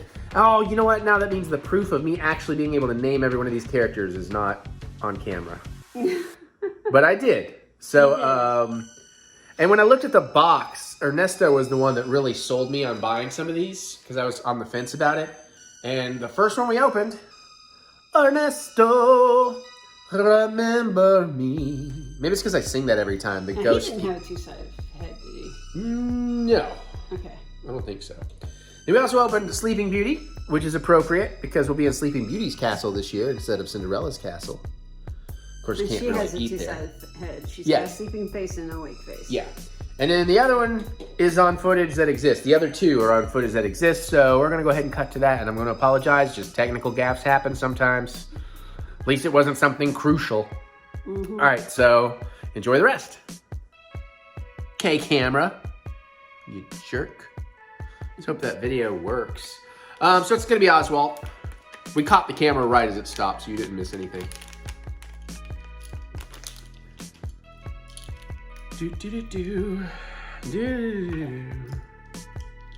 Almost there. At least he's a much easier build. He seems to be significantly bigger than the others. The head is, at least. Yeah. But he's got a cool thing here that's not going to fit in his hand correctly. A slate. Slate with his name on it. So here we go. We got Oswald. So, I mean, it's very cute. It's very cool. It's just I'm not as into that, as familiar. But we did pretty good here. Oh, was there? Oh, there's another one. I thought we had already opened all 4. Yeah. Ooh, I think this one has a cape. This might be the Evil Queen. So it's only appropriate my Evil Queen opens it. It's like 1 in the morning. I'm editing the vlog. I was about done. I still got in music and stuff, but putting it together, I realized the camera failures, which, I don't know, camera restart fixed it all. It was not a space issue. Anyways, it missed a little of this unboxing, so I want to show you the last thing we got, which is probably the second most wanted Lego figure out of those Disney things. Apparently that camera cut off on that and I didn't notice. But for that fourth unboxing, Cruella de Vil. Will it actually focus on her? Anyways, I'm very excited. It came with a little puppy. It came with like maybe a second purse. The face does turn around and it does give you angry face on the back side. Is there like anywhere I can... I wonder if I could... Maybe I can do this. Hold on. See what we can do here. Can that work? Will that focus? Maybe if I actually tell it to focus, it's just too close. This is just the thing that's too small to actually focus on. Yay. Anyways, I'm very excited to have that, the cute little puppy. Disneyland has young Cruella on the Oogie Boogie, at least they have. Hopefully this time too. That might also be our costume. Mary has a Cruella costume we didn't use last year. I could just wear a spotted t-shirt and a hat maybe and be a puppy, but we're still looking for what costume we want to wear to Oogie Boogie. But that's our backup if nothing else. Okay, I just needed to insert this so I can now finish this damn vlog. It's been a long day. Woohoo! We're going on vacation, man. That's right, we're going out to California. Black Gold, Texas tea, movie stars. Wait, no, the Black Gold Texas tea is what got us out. Anyways, vacation update. There's definitely been a few things that happened while Mary was away. Some good, some bad. A little bit of stories to tell. We're going to be tired, but it's going to be worth it. You know the basic overall drill. Nothing's happened, or nothing's really changed on the Jamboree side. A little bit on the Disney side. I think we updated you last time about Universal and going ahead and actually booking a second RIP. I did pull the trigger on that. We'll come back around to that fun other you'll have. But so the one thing I will tell you about this leg of the Universal thing, that now I got to get back on the phone with them because I'm a nice guy and I believe in good karma, and also you could still get screwed over. But where I had to call and they did let us change around our Horror Nights tickets. Mm-hmm. Basically what they had me do, excuse me, I just ate, was pay for what we wanted to change everything to, and then they could refund me what I had originally bought. So they told me roughly how long it would take before the refund came in, but when I was on the phone, had a lot of trouble. I think we talked about this story last week or whatever. I had a lot of trouble, you know, getting it to go through. Yeah, getting the refund to go through. So finally, Mary reminded me, because it was on a calendar, because I put it on the calendar so we would remember to look to see if that refund came through. So she checked the account, and the refund had come through 3 times. So they actually gave us quite a bit more money back. And sure, some people out there would be like, cool, man, we're just going to spend it. It's like, yeah, but we're not those people. Plus, they could figure that out and still just come take it back. So it's just going to be easier just to tell them. So I'm going to get on the phone and do that. But hey, at least we did get refunded. So let's make sure they don't take all 3 refunds back, though. Mm-hmm. So there's that. So then the other big actual vacation stuff is mostly on the Disney end. Because again, while Mary was gone at Penzic, our 60-day windows started opening. So all the things were available to book. And I got most of everything I wanted. Why do I feel that there's a... No, okay. I'm just kind of hoping you'll, you know, I know you... I wasn't here for most of this. I know, that's why. I just wanted you to have something, like, why do I have you in here? You don't have anything to contribute. No, you will have something to contribute, though, more than you already have. Okay, so we did manage to book... We booked lightsaber builds. Do you care to guess how many? Because I don't know if we talked about that, but we discovered they refreshed all the scrap metal at Savvy's. So basically all the lightsabers have completely new part options. Yep. Than when we did it? Mm-hmm. Okay, your time to guess is up. Oh, I thought you were asking no, not you. I'm asking them. Yeah, no, okay. I was. We booked Luke's missing hand worth. We booked 5 lightsaber builds. And there was a reason for that. Mary was unsure if she wanted to build 1 or build 2. So I said, well, I'll tell you what. I'll go ahead and book 2 sessions where it's both of us, and I'll book 1 where it's just me. And, you know, if you change your mind, I can cancel the single one and you can build one of the 3 I want for me. I don't think that's going to happen. I think she's going to build 2. And even if she does decide she only wants 1, well, then I'm just going to build 4. Because I'm keeping all 5. At this point, screw it. May never get it go again. You know, I hope and I believe that we will be able to pull this off some way, shape, or form every year. But also, who knows how long those parts will be around. So it's like, just gonna go for it. Because I love my lightsabers, I love building, I love having all the pieces here to futz about with. So 5 lightsaber builds. I was a good boy with the droids. Although droid builds, you can kind of walk up and you can always add, so who knows. But I did just build us 1 droid build each at the same time. So we'll probably only come home with 3 droids this time because we got to buy the BD unit. We want one of those, and I kind of want to build a BB-8 unit because I learned a bunch of things about how to make them work better. The BB-8. Well, I'm not going to make a B-8. I want to make a stormtrooper, like a white with a bunch of black accents kind of thing with like the black camera head. We'll see how that goes. I've also never built an R2 unit myself, so if I do add one, I might build me an R2. But we'll see what other... No. I built a C unit and I built an R5 unit. We have an R2 unit, but you built the R2 unit. I haven't built an R2 unit. Well, the R5 is the same body, but the heads are completely different. I love Star Wars. A lot of stuff at Savvy's I want to buy. Okay, so then I guess we'll keep it in Star Wars. So here's the longer part of the story, and then there's a little bit more we can tell you. But Oga's Cantina, what a shit show. So I was there at 3 a.m. every day when like the new thing would open to book. And that worked fine for lightsabers. That worked fine for droids. That worked fine for the other things I'll tell you that we booked in a minute. But apparently with dining reservations, that's not the case. Because now I've looked at it the last few days trying to figure this out. I thought Oga's was glitching. But apparently dining reservations actually, they open up early.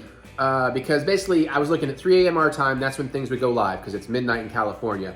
Well, apparently dining reservations were going live at midnight our time.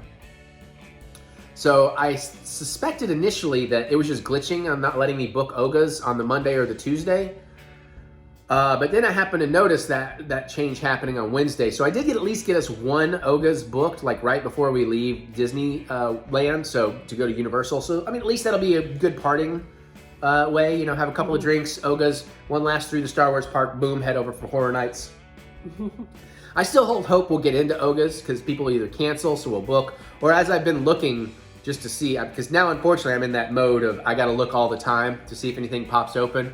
But I have always noticed that a lot of times the wait is not that bad, so we'll probably get in. But I would have liked to have really gotten in for sure, you know, on Monday and Tuesday a few times because I love the ambiance, I love the drinks. And, you know, it's more, but apparently in Disneyland, it's still one of the few places you can get alcohol out there. So I was like, oh, that's probably why then everybody's just booking that up. So, but I'm still going to get on the phone too and see if they can work any magic. I mean, because who knows? Disneyland, it doesn't have alcohol everywhere like Disney World does? No. It's a thing going back to Walt. They're starting to get more lax with it now and make it a bigger, they're starting to offer it. Like they just started offering it in alcohol in like most restaurants now. Okay. It's like a whole thing. I'm learning. I didn't realize myself either. So anyways, keep that in mind if you are trying to book for Disneyland at the dining, and I don't know how that works at Disney World, but the dining reservations open early. So that's the Star Wars end of it. There was one other dining reservation. One of my Mutant fan people had mentioned that with the Goofy, we're staying in Disneyland Hotel where Goofy's kitchen is, and they do character dining. And he told me to check it out because they're doing Halloween versions. So they're going to be like Halloween costumes for character dining. Easy way to meet some characters. So I was able to book a breakfast when we get there, shortly after we get there, because I know somebody's going to want some breakfast that morning, and that way I get some character dining as well. And I don't like buffets typically. Second breakfast at that point. Yeah, but breakfast buffets are not bad. So there's that. Then the other 2 things we did manage to book.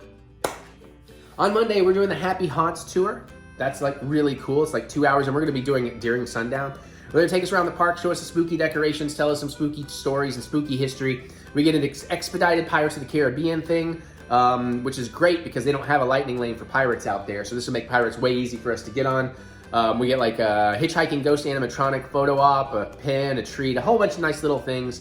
So it's going to be just kind of a fun 2 hours. Oh, and priority seating for one of the fireworks shows. So that's very cool. And then the other thing, as you know, we got lucky and got Oogie Boogie, like legitimately, we didn't secondhand or anything. Oogie Boogie Bash tickets, and I was able to get the Oogie Boogie Bash dessert party, which will give us priority seating for the parade, which is fantastic. But also lots of like champagne and mimosas and all that, like all we can drink basically for a good 45 minutes or so, or maybe even longer, and some great desserts, which I'm excited about. Where is that? I actually screenshotted this. I don't know if I've actually told you, because I screenshotted this to tell you what they were. I think you may have told me. Oh yeah, you did tell me. Okay, chocolate mousse cake, pumpkin bundt cake, cookies and cream tart, caramel cheesecake, orange dreamsicle crispy, salted caramel macaroon, and gummy worms, man. I mean, I don't care about the gummy worms, but... and that's going to be really great. And the parade and the preferred viewing areas and all of that. So yeah, so we got all of that. And then the only other thing I can really tell you, unless I find this thing I'm looking for... Oh, I was researching neck pillows, since we're going to want to sleep a lot on planes and cars. So I started watching videos and... I finally found my good neck pillow. Okay, It was in my car. The one I have ain't bad, but anyway, so I don't find the other thing. So then the other thing happened is Mickey's Not So Scary Halloween in Disney World in Florida has started. I didn't realize they pushed it into August this year, and Did you do something else while I was gone? All the YouTubers started posting their videos, and I got some real FOMO. And then I was like, oh, you know what? Flights to Florida are like really cheap compared to what we were looking at out to California and everything. And then I was like, ooh, we could do Mickey's Not So Scary on our actual wedding anniversary. And I was like, and you know, while we're down there, maybe we could hit up the Horror Nights to see like the Yeti campgrounds and all of that. And unfortunately, Disney hotels are very expensive, but Universal is really reasonably priced. And the Mickey Halloween tickets are not that bad. But they didn't really have the 17th. It was already sold out, but the next weekend was open. I did not book any of this, but yes, I definitely priced a fucking trip. Because in my mind, I was like, you know, if we could get down there for like a weekend for like $3,000? No. Nothing is. Well, I was going to get to that. Disney only for a weekend, like the smallest, staying at a Disney property, that's important to me. I like doing that. Obviously, I could have saved a lot of money staying off site, but I want to be at the park, get those perks. But like the cheapest I could do is like $5,500. But there's also a bigger problem. But also like a 4-day weekend at Horror Nights with all the Horror Nights stuff included, not an RIP or anything, but it's like that flight and all you could do for like $2,800. So I was like, But then somebody who's a responsible adult with responsible adult problems had to dash all my dreams and hopes. That's okay, she made up for it with the sweet kisses. But do you want to tell them that part? So I basically looked at him and was like, how much vacation time do you think I have? Damn, Pinsett. How dare you go have fun that you want? So yeah, so I just came back from taking like 7 days of vacation time. And then I'm taking how much vacation time? Another 7? Well, I know our trip is 10 days. So and how much of that is weekend? There's a Saturday, a Sunday, and a Saturday. Yeah, like 3 days of that is weekend. Let's see. So 7 days, yeah. Another 7 days of vacation time for you. Probably, yeah. If not 8. Well, it gets confusing where we leave on a Saturday and technically get home on a Sunday. Even though it's only a 4-hour flight. Sweetie, we are not leaving on Saturday. I didn't say we were leaving on a Saturday. I meant leaving there on a Saturday to come home. Okay. At the end. So let's see, 1, 2, 7. Okay, I'm not taking that Monday off, so yes, another 7 days of vacation time. So that means 14. So wait, how much did you have? So you do have more then. So no, I have burned it. By the time we get back, I will have burned through it. I was just trying to get a reaction. But it was funny because it started as kind of a joke, and then I really wanted to do it. If you want to cut our California trip short to go to Florida. No, all that stuff's already booked. If you want to not go to Joe Bob Jamboree, we can cut that and go. Not gonna lie, I considered that. But I have to go to the Jamboree. I can't not go to the Jamboree. Right now, because they haven't announced jack shit really for the Jamboree, beyond what they talked about months ago. Like Roger Corman was the last announcement. It's been hard to get excited for the Jamboree because all the Disney stuff is happening, and I'm booking and I'm excited and I'm thinking about it. But it's like, yeah, I got to do the Jamboree. It's like I know I'm going to love it. I'm going to have a blast, but at the same time, it's like, what's going on? But Yeah, and honestly, that would kind of cover most of the cost of going to the other Disney things. So it's like, it crossed my mind. But, you know, maybe in the future. Okay, that was a very long vacation update, but I thought it was fun. All right, more stuff. All right, let's do a Halloween update and a little Halloween merch haul. I got 3 things. Spirit Halloween opened while Mary was gone. One of ours did. The one that's going to be the big one with the animatronics, we drove by and it is absolutely empty and it ain't open yet. They don't have anything inside. Which location is that? They moved that by the GameStop on Nicholasville Road, that area. Okay. We don't have one in Hamburg this year, apparently. But this one is where the smaller one always was, out behind the mall. Okay. So my dad got a button-up shirt, a Good Guys Chucky button-up shirt, has all these like Good Guys things on. I was like, all right, cool. I almost got it. I wouldn't think that would be his style. Well, he likes those styles of shirts, and he thought that was kind of cool. So, Okay. But anyways, I got this sweet ass Jason Voorhees baseball hat, which would be great for travel, especially during horror nights, keep the sun out of my eyes. You know, I got your boy got his first Terrifier shirt. I love me some Art the Clown. But the piece de resistance, if you haven't noticed it already in the background. I think I'm standing directly in front of it. I know, I was gonna block it, and then you blocked it for me, but I used my first 20% coupon. Also, while Mary was gone, I watched this in the theater on the big screen, and goddamn, I love this movie. So we got the Killer Clowns from Outer Space popcorn cannon. We're gonna unbox this bad boy and check it out. I already have the. Now, does it fire actual popcorn? No, I don't think it shoots anything. I think it's just like lights and sounds. Okay. Much like the, but it does some stuff. Much like the cotton candy gun that I grabbed last year. Oh, good. I don't have to. Okay. So yeah, this was a great item to save $20 on. Was it $100? Yep. Okay. Yeah, that was part of why I didn't grab it when it initially went on sale. Like I didn't order it online. But then when I saw it in store and realized I could get 20% off, and it was my first trip to Spirit Halloween this season. Oh yeah. Oh, Jesus Christ. I was like, yes, please. All right, David, I'm going to carefully step away. This is why the camera angle on this was so wide. I needed some room. All right, let's get this. Didn't know that was gonna fall off. I got it. I get it. Well, yeah, you got it because it's way over there.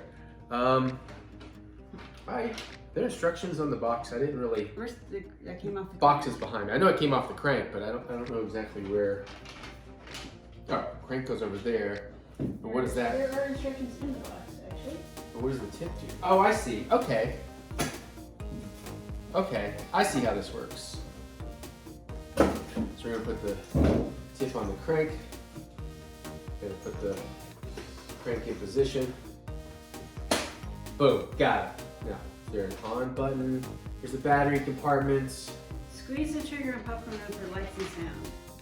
There's no on-off button? The other one has an on-off button. Turn hand crank on side popcorn gun for popcorn popping action. Does it have batteries in it? I don't know, but the battery compartment's there. Remove the lid battery compartment using screwdriver. Install 2 AAA batteries. Oh, so the batteries are not included? Apparently. Ah. So you need a tiny screwdriver and 2 AAA batteries. I mean, the popcorn kind of works.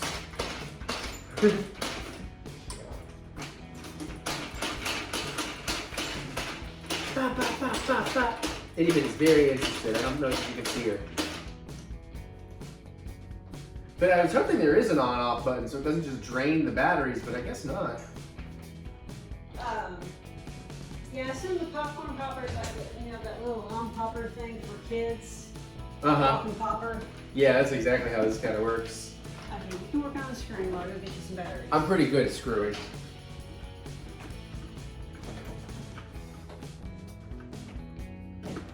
I have the bestest wife if she's going and doing all that.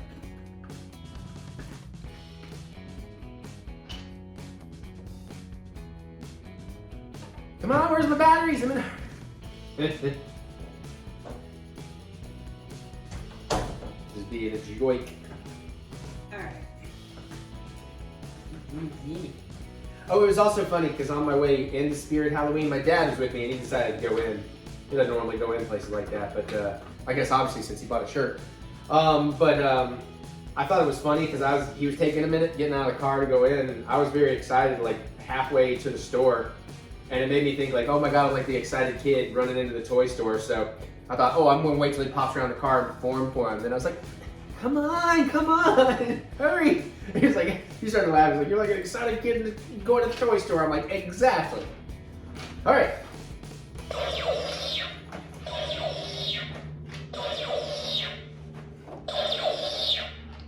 That's cool.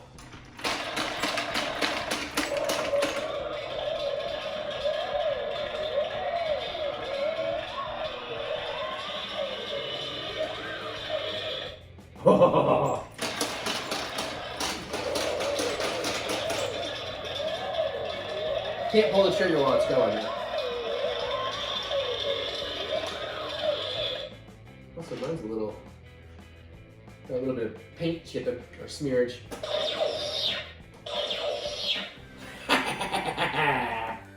Happy Halloween!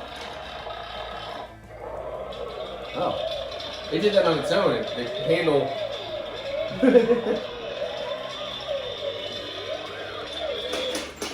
Okay, this is quite cool. Happy Halloween! Watch out for clowns! At least we noticed after about a minute. We talked for like a minute and we haven't started rolling. So, long story short, wrestling, SummerSlam. I watched it by myself because I didn't want to get spoiled while Mary's gone to Penzic. Now she's rewatched it and I rewatched most of it with her. I think it was Carl that gave us a great suggestion, but I didn't want to do it this time because we were going to be watching this so wonky. But hopefully going forward, future pay-per-views, we will shoot our predictions before they happen and then come back and see how well we did. But thank you for that awesome suggestion. So now let's just run through SummerSlam real quick. We got Logan Paul, Ricochet. Can't stand Logan Paul, obviously, as a person, but I look forward to him wrestling. He is good and entertaining, and him and Ricochet together, just insanely cool matches. Yeah. So again, we were, not happy necessarily with the result, but like I was trying to say before, as I noticed the camera was rolling. People, like you just said, when they're fighting against each other because they're both so acrobatic, you get some pretty cool matches. So now we have more reason for that beef to keep going. Yeah, and I'm cool with that because, like I said, Logan is easily hateable, but he is talented as fuck in that ring. And he's got some good heat with Ricochet, so that was cool. I enjoyed that. Surprised this was the second match, but we had Cody Rhodes and Brock Lesnar. God, I don't care. They've pushed this so long. I'm glad that it's finally over, apparently. Yeah. But I don't care. The bit at the very end was nice. Yeah, with Brock raising his hands, because I told you this, but I know, but what I heard was Cody didn't know Brock was going to do that, so that face down was unscripted, and Cody really thought Brock was going to start beating the shit out of him. But it's also funny that Brock kept whipping his arm up, and it was like his hurt shoulder. You could tell it was like actually, it wasn't like a wrestling thing. It was like, ow! But at the same time, I'm not going to complain. Yeah, so it's like, oh, I like some good sportsmanship. Yeah, so that was cute. I like that I adjusted the camera to put you more in your frame, and now you're leaning more into. There you go. That works. But I'm kind of glad that that's hopefully over. And I don't know if at this point, like when Cody came back, I was excited, but like they squandered him so much now that I'm just like, I don't care. Hopefully they'll fix that for me. Ooh, we had the big 25-man Slim Jim SummerSlam Battle Royale. I don't know how the fuck Osmo just got to be like, I'm in it. But damn, that was cool. And hells yeah, the best man won. And of course I'm talking about L.A. Are you doing me? L.A. Knight. Yeah. I was going to do the yeah part. Oh, okay. Well, because you started to do it and then you stopped. I was like, no, do it with me. Now, I will say, if Osmo had just kept doing what he started doing at the very beginning, picking people up from pick up, throw them all over. He did that like 3 or 4 times in a row. It was kind of entertaining in that regard, but that was cool. Hi, welcome back, Kitty Bit. We had the Shayna Baszler Ronda Rousey thing. I really didn't care. I was surprised Shayna Baszler won, but and I'm guessing it was kind of for real because Shayna was sporting a lot of injuries on. Well, if you recall, she got the black eye. If you recall, it was technically sort of an MMA match, not a wrestling match, and that may partially is probably why I didn't care much for it because I'm not an MMA fan. Cool if you are, just not working for Okay, me. but here's the thing. Wrestling being what it is, you could say something is MMA rules, and whether or not they're throwing full force punches is something else. Yeah, like wait a minute, hold on. Wasn't the Cody Rhodes and Brock, wasn't that like something called a rubber match? And I still don't have a clue what the... I told you this actually, you just weren't paying attention. Okay. That's stuck in your tooth. I just saw that. From the breads. Whoops. So a rubber match is the third of a 3-match deal. So basically, they had 2 matches already. Brock won one, Cody won one. Okay. The third one was basically to put an end to, it's just like whoever's the better person. I got so you. Best 2 out of 3. Yeah, okay. Gunther and Drew McIntyre. Honestly, I like both these guys a lot, but for some reason, I just couldn't get that into this match. I don't even remember it, and I've seen it twice. And, to be honest, I kind of agree with you, other than the fact that they were smacking the hell out of each other. I do remember that. That's the one thing I remember at one point. I'm not going to hit you, obviously, but at one point, I remember, like, Gunther went for one, and, like, McIntyre caught it, and Gunther actually had the face of, oh, I mean, I'm sorry, I didn't mean to. Honestly, I am more excited about Chad Gable going up against Gunther. Yeah, that's coming up. Yeah. Mostly because Chad Gable had made Gunther throw a complete and utter tantrum by lasting more than 5 minutes in the ring with him. That was awesome. Yeah. I feel like Chad may be the person who finally gets underneath Gunther's skin. And yeah, I like that they're building that up. Obviously, we're skipping ahead past SummerSlam, but I like they're building up Gunther and the Imperium versus the Alpha Academy. Yeah. And even like how creepy announcer Victor? dude, yeah, how he's like Victor. hitting on Maxine or whatever. It's like, And when he turns away and turns back and notices right there on Raw, that was awesome. That was fantastic. So then we had the Seth Rollins and Finn Balor match, and again, I wasn't there when all the history originally happened, so again, it's another one of those, I like these guys, I like watching them, but I was I don't remember the match. I've seen it twice, and I'm like, nothing in it stuck with me. Well, again, what you had it was Priest coming in at the end and supposed to be helping out. Yeah, the Finn, confusion. And then Finn going, "What the fuck are you doing here?" And then Seth winning. Yeah, Seth took advantage of the confusion. Yeah. So that was, there was moments that are cool, but Because he's like, stick with the plan. yeah. So then we get to, hands down, the coolest match of the night. Well, no, the coolest match of the night is the first one, but so maybe the second favorite match, the Women's Championship match. Now, it's listed as 2 matches here. We'll get to that, but I'm going to say it's all one. Yeah. So we had the 3-way with Bianca Belair and Charlotte and Asuka. and Asuka. I know, I feel like it should be Asuka, but it's Asuka. Asuka. That's a 3-way. So anyways, that was a fantastic match because those ladies are all amazing, and there was some, and Bianca sold the knee injury beautifully because I thought it was legit. Mm-hmm. But then to come back and I love that they played with you, like, oh, she's gonna come back on that knee and she's gonna get it, but then she didn't. I was like, oh no, what? But while she's trying to be submitted by Charlotte, that then she pins Asuka like all at the same time, like that was all really awesome. Although just random thing I noticed on the rewatch is you see Charlotte seeing Asuka coming up into her face, and you can tell that Charlotte's clenching a little bit because she knows she's about to get spit at. Yeah. But she kind of closes her mouth, but then opens her mouth back up a little bit. I'm like, why wouldn't you just close your mouth? But Probably because the amount of exertion she's putting in, she may just need a big breath. True.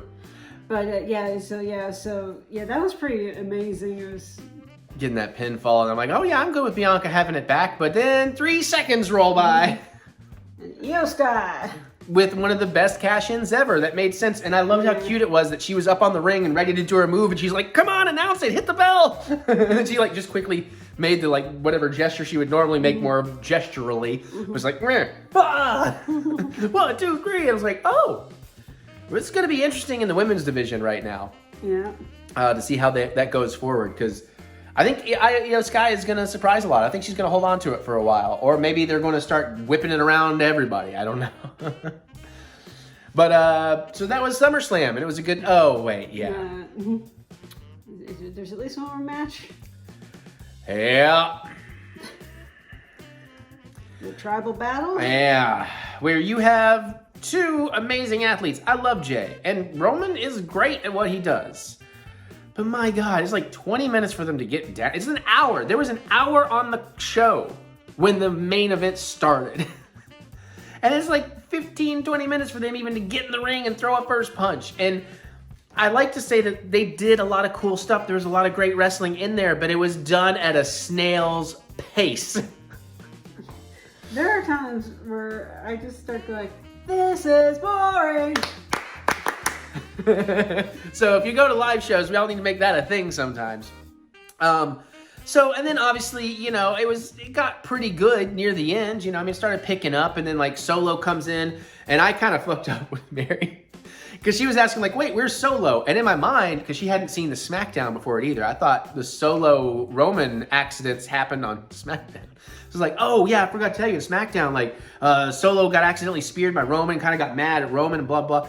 And then a little bit after I told her that, it started happening, and I was like, in my brain, I was like, oh fuck, oh shit, I kind of spoiled this. Because I thought, but there was still more to happen. And I really did appreciate that. So, of course, now it looks like Solo may kind of start flaking out on Roman, but which could be good, except for what we obviously are, you probably know we're getting to. But it's cool, and they're dragging him out in the audience and hearing Greg from This Is Awesome, I can't blank on his name, but hearing him yelling, don't do it, Solo! What has become of you? And all that kind of stuff. That was really, really cute. And but then we actually kind of get to the thing. The chair stuff is great. Here, Paul Heyman beg for Jay not to hit Roman with the chairs and all that. That was really cool. The table was great. You know, going through the table and all that. Yeah. And then we get to the end, and it really looks like Jay's going to finally do it. And I was in. I bought it. I was like, he's going to do it. Yeah! And then the air was completely taken out of everything. Because same old bullshit. Like, I swear that, so we're just gonna redo the whole story again for what, third, fourth time now? Just where everybody's swapping what their positions are? Solo gonna leave? Is Jay and Solo now gonna team up? You know, and then they gotta, like, why? What the fuck? Just end this bullshit. It's like, yeah, because there's like no conceivable reason that Jimmy would pull the bullshit that he pulled. Yeah, we haven't seen the current SmackDown. I guess we did see the Raw after, but they didn't really. Because you finished it today. They didn't really touch on any of that yet. Maybe on SmackDown, I guess. We haven't watched it yet, but yeah, like it's just what the fuck. And I mean, couldn't it have been anybody else? Like, why you gotta do it? Like, what? What the fuck are we doing? And now it's just gonna be the same old thing. And even if you didn't want Roman to lose the title or whatever, fine. Find a different way to do it. Get creative. Unless, like, Jimmy, like, legitimately blames Jay for his injury somehow, but... My vibe, my guess is it's coming around to Jimmy being like, I saw you talking all that time, talking like you're more bigger than I am. You know, you're main event Jey Uso. What happened to us? We're brothers. But you know, that's my guess, but I don't know. I almost don't care. And as much as I love the Usos, this has kind of turned me back off to the Usos because I'm like, I think again, I've said this once, I'm gonna say it again. The only thing that's gonna really bring me around is if somebody brings their mamas into it. Because I want to see their mamas going, what do you think you're doing? What do you think you're doing? What do you think you're doing? Yeah. I'm taking you all home right now. Even was excited by that. Yeah, or even like, could Damian Priest have just come out and like, you know, whacked Jay with the case and tried to cash in or something? I mean, I don't know. Oh, that would see. No, actually, that would have been good after all. Roman Reigns have Priest going, and then Judgment Day has all the belts. Yeah, I mean, yeah, but yeah. So that was SummerSlam. Couple of 3 amazing matches and some major, just boring disappointment. So that was my thoughts on SummerSlam. Maybe you felt different. That's fine. You obviously comment, let us know what you think and everything. So I don't remember what the next one is. Is it Payback or something like that? We'll do it. I guess we should be around for it. So. No, the one that they keep is WrestleMania is the one that they kept advertising during. Well, yeah, but that's all the way out in April. They're just advertising it because it's a big show. It sells out and people plan way early for that one. Okay, well, that's that. We'll talk to you more on, and we'll talk to you more on. All right, I guess we're gonna get out of here. And I'm not finding. I had a thing I want to do, but I'm not finding a way to make it work. It's not coming to me. So I guess we'll just see you later. Yeah. More vlog next. Yeah. Bye. Okay, so real quick, since I missed it last time, Mary, what did you think about Teenage Mutant Ninja Turtles Mutant Mayhem? I think I may have liked it better than you did. I think so too. Yeah. Which is really weird because there are places where the art style I really don't like. But it's mostly when it's humans, because humans end up looking weirder than the mutants in places because the asymmetrical faces and stuff. But they don't do that as much with like the turtles. The turtles stay very symmetrical. Have you noticed that? Yeah, okay. But soundtrack was a little weird in places. Oh yeah, I don't know that I mentioned that in my review, but I felt like it should have been more varied because the kids were clearly into all kinds of music. They mentioned pop stars like as fans, but they don't even have any pop. It's all 90s hip hop, which some of that makes sense to be there, but... Or just 90s periods because... Yeah. For white, for non-blondes. I guess that would... Yeah, and then using... Well, don't want to spoil anything, but... Okay. But they played with some of the tropes, which I was okay with. Although I know Eric is not happy about like Splinter not being... Careful. Well, okay, whatever. Anyways, I danced they play around it. I'm not... If I can't say what it is, I'm not going to bother to dance around it. Okay, well that's all right. I already danced around it. You just, by mentioning the Splinter thing, I think they'll know. But like I said... Oh, not the thing that people claim was a controversy, in case you're confused. That's not what we're talking about. We're talking about... I have no idea what he's talking about. Yeah, I'll tell you about that off camera. That's some weird. People are weird. But I kind of like what they did with the villains, although, again, some played with some weird things in the tropes. Like, okay, didn't expect to see that, but okay. I kind of hope they do get a sequel just because I want to see how they handle some things that they left at the end. More. So... But yeah, I think I liked it better than you did. It's not my favorite version, but... Still hard to beat the 90s movie, man. That and the 2012 cartoon? No. Yeah, there's so many iterations now. I just can't even. I think there's been at least 2 iterations since that Nickelodeon one we loved so much. I'm still not sure I watched the last season of that. Oh, I don't know if I saw all of it either. We still need to see Rise. We never watched any of Rise of the Ninja Turtles. That's supposed to be pretty good. I think I saw the first episode. Okay. Maybe. That's probably, yeah, she's good. Post-credits awesome. Yep. All right, there you go, in case you missed it. Bye.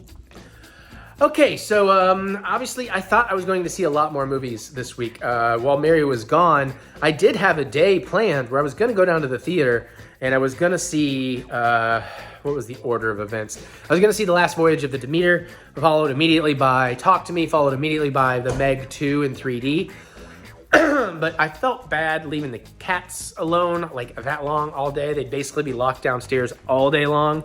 And also at this point, I had found out Mary might have been coming home a couple days earlier than intended.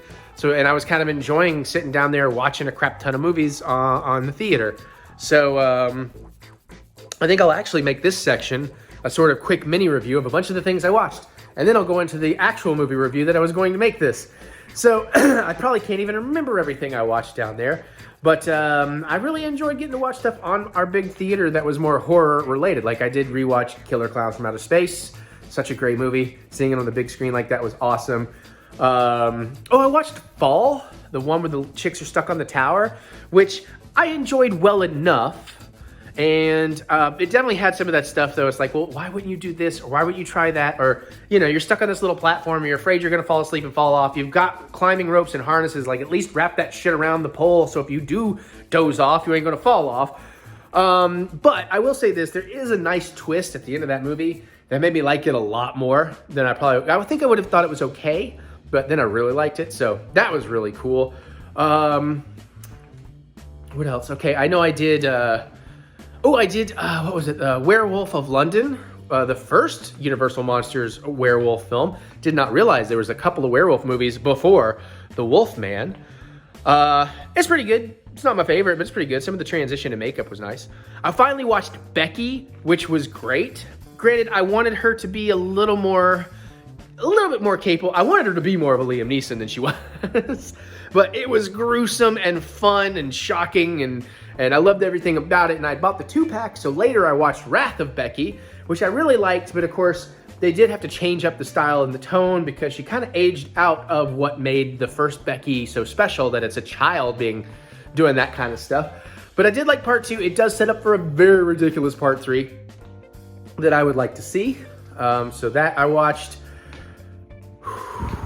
Yeah, okay. I'm kind of remembering some of the things I also watched. So I watched, I rewatched The Exorcist.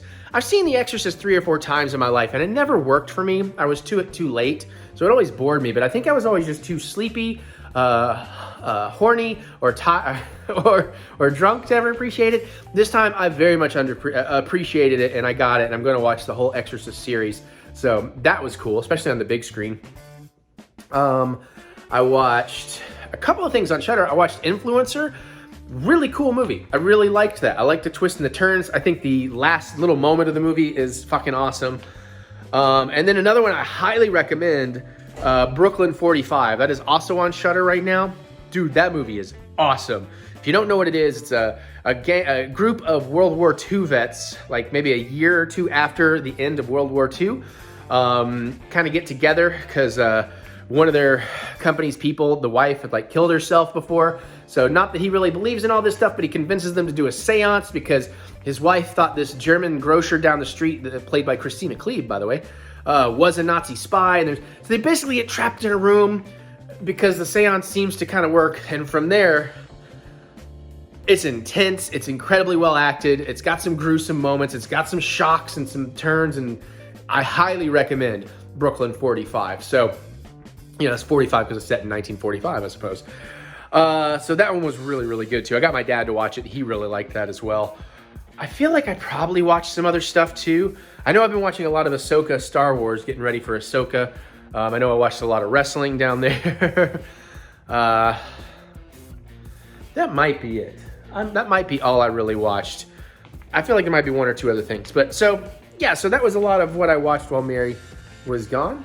And I had a good time. I rewatched The Meg, which still holds up incredibly well. Yeah.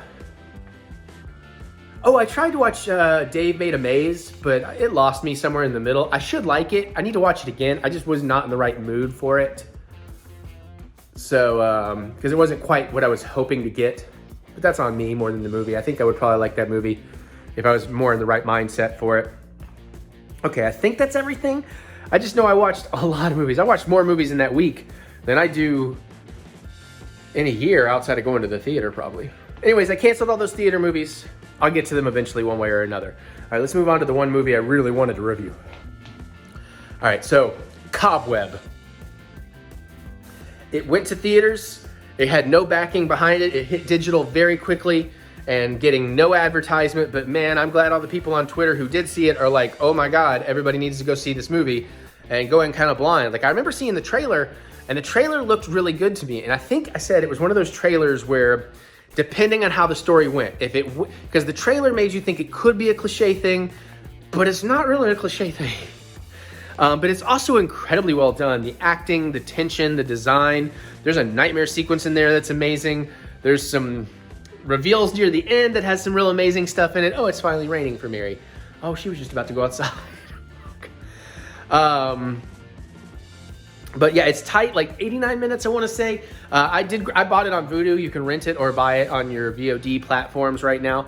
But yeah, no, it's set at Halloween. It has a really good Halloween atmosphere to it. So I think it could be on some people's annual rewatch list. I don't know how I personally feel about the ending. I'm not going to tell you anything about it. But the ending is interesting. I don't know if I really like it or not, if that's the one thing I didn't like, but overall, I love the movie so much, I will definitely be watching it again. And it's certainly the kind of movie that at least 2 watches are worth it, because once you kind of know everything that happens, it is one of those kind of movies it's nice to go back and see everything again with the context of where it all goes. And again, it is a fairly small film, you know? So I think it was fairly low budget, but incredibly well done. And I highly recommend checking out Cobweb. Even if you wait for streaming or whatever, if you get the chance, check out Cobweb. So that's my thing for this week is Cobweb and Brooklyn 45. Those I highly recommend. And again, Brooklyn 45 you can grab on Shudder, probably AMC Plus as well. And I'm sure you can buy it or rent it on VOD. But Cobweb is just buy and rent, and I'm glad I bought it because it's really cool. So enjoy and let me know what you thought. Okay, we filmed a lot so far today, but more vlog. All right, so I guess eye update. So again, I think we talked about it. I kind of went back on the drops, and the drops, you know, are also causing the. Well, I kind of went back on this eye now, and now today this eye has been a little bit of a problem because I started putting drops back in there. But I have not really moved forward on that. This is just meant to be a short little, like, hey, my eyes are sometimes going to be better or worse. So if you see weirdness in videos or I'm blinking or rubbing a little too much, that's what's going on. But I am working on taking care of it. But also I got 1,000 billion other life things happening right now. Good stuff, you know. It's just very, very busy. So it gets very difficult for me to get out on normal people time in the daylight, you know, when like offices are actually open. So yeah. So like I said, you know, since I went back on drops with this one, which I'm starting to get back off the drops on this one, it's been pretty good. But I did decide this one was never bothering me nearly as much, but it was starting to get a little watery. So I went back on it. I hadn't really seen the conjunctivitis in there. I just thought maybe I've got mild versions. So let me try to clear that out. And then I have seen some mild conjunctivitis in there now. So it's like, God damn it. So I think the benzalkonium chloride is now triggering it more than whatever the allergy was before. It's just annoying, but I'll get it fixed eventually.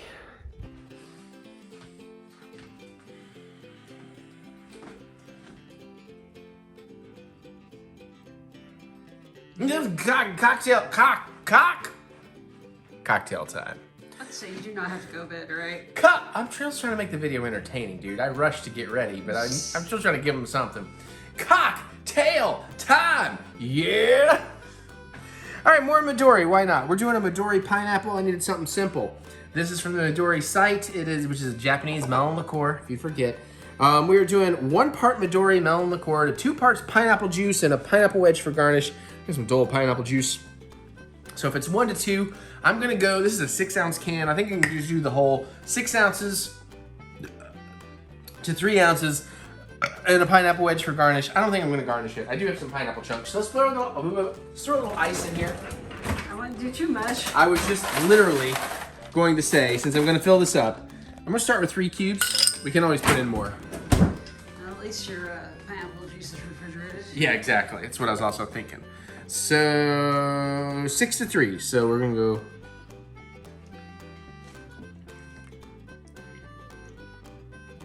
Two ounces. Oops. And whoops, a little harsh, but that's fine. 1 ounce. Definitely smell that melon. Good. I probably have enough to make at least one more drink here. One more drink.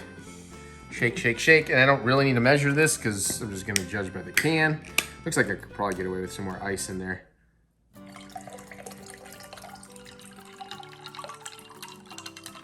Ooh, cloudy and pretty. Oh, I can definitely put a little more ice in there. Yeah, okay. But I was with you. I was like, let me make sure I don't over ice it. All right. We'll do another 3 cubes. I just saw these DiGiorno pizza rolls in the freezer I've never tried. And I'm like, but no. Diet. Green and purple. Does it say to stir? I'm sure we gotta stir, right? Yeah. Stir. Garnish with pineapple wedge. Well, I'm not gonna garnish because we're not looking for pretty as much as we're just looking for tasty. I got a good feeling about this. Pineapple and melon. Thank you. Smells pretty good.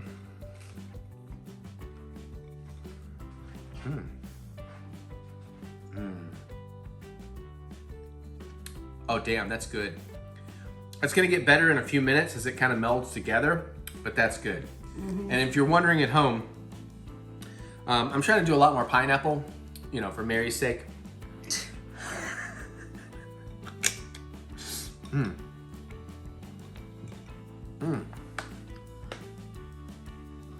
That is pretty goddamn good. Would you like to try? I'll try it, but I don't think I'm gonna like it. I know you're not huge on pineapple, right? Or Midori. Oh. Mary gonna love this, but I gave you a purple straw. But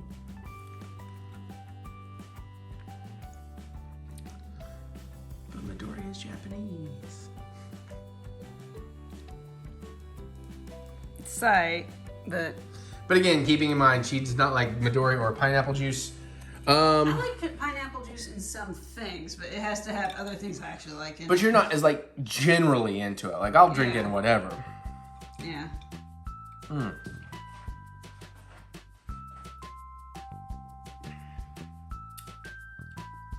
If it was a little bit sweeter, I think Ecto cooler. Maybe. It's kind of a, it's not sweet, but to be that, it'd be a lot sweeter. Throw in some simple syrup or something. But I do like this as is. Very simple drink. I was in a hurry. I like it. All right, let me let Mary cut the camera before she needs to fart. All right, bye. All right, so that'll do it for this week's vlog. Hopefully you had a good time. Hopefully I remembered to film everything I wanted to film in here. Sorry for the snafu on the unboxing, but it has happened. Sometimes you've been around my channel long enough, you know. But I appreciate y'all. I appreciate you hanging out. Obviously, I'm still going to film the cocktail. I haven't done that yet. It is 8:10, and I have not drank yet. I'm getting better about it. I really, COVID times really gave me license to start way earlier than I should have been for many, many years now. Anyway, all right. I should shut up because it's turning into a long one. But thanks, everybody. Hopefully you had a good time. Comment below, suggestions, anything like that. You know we're open to hearing things. If you saw any of those movies, let us know what you thought. And, you know, no spoilers, of course.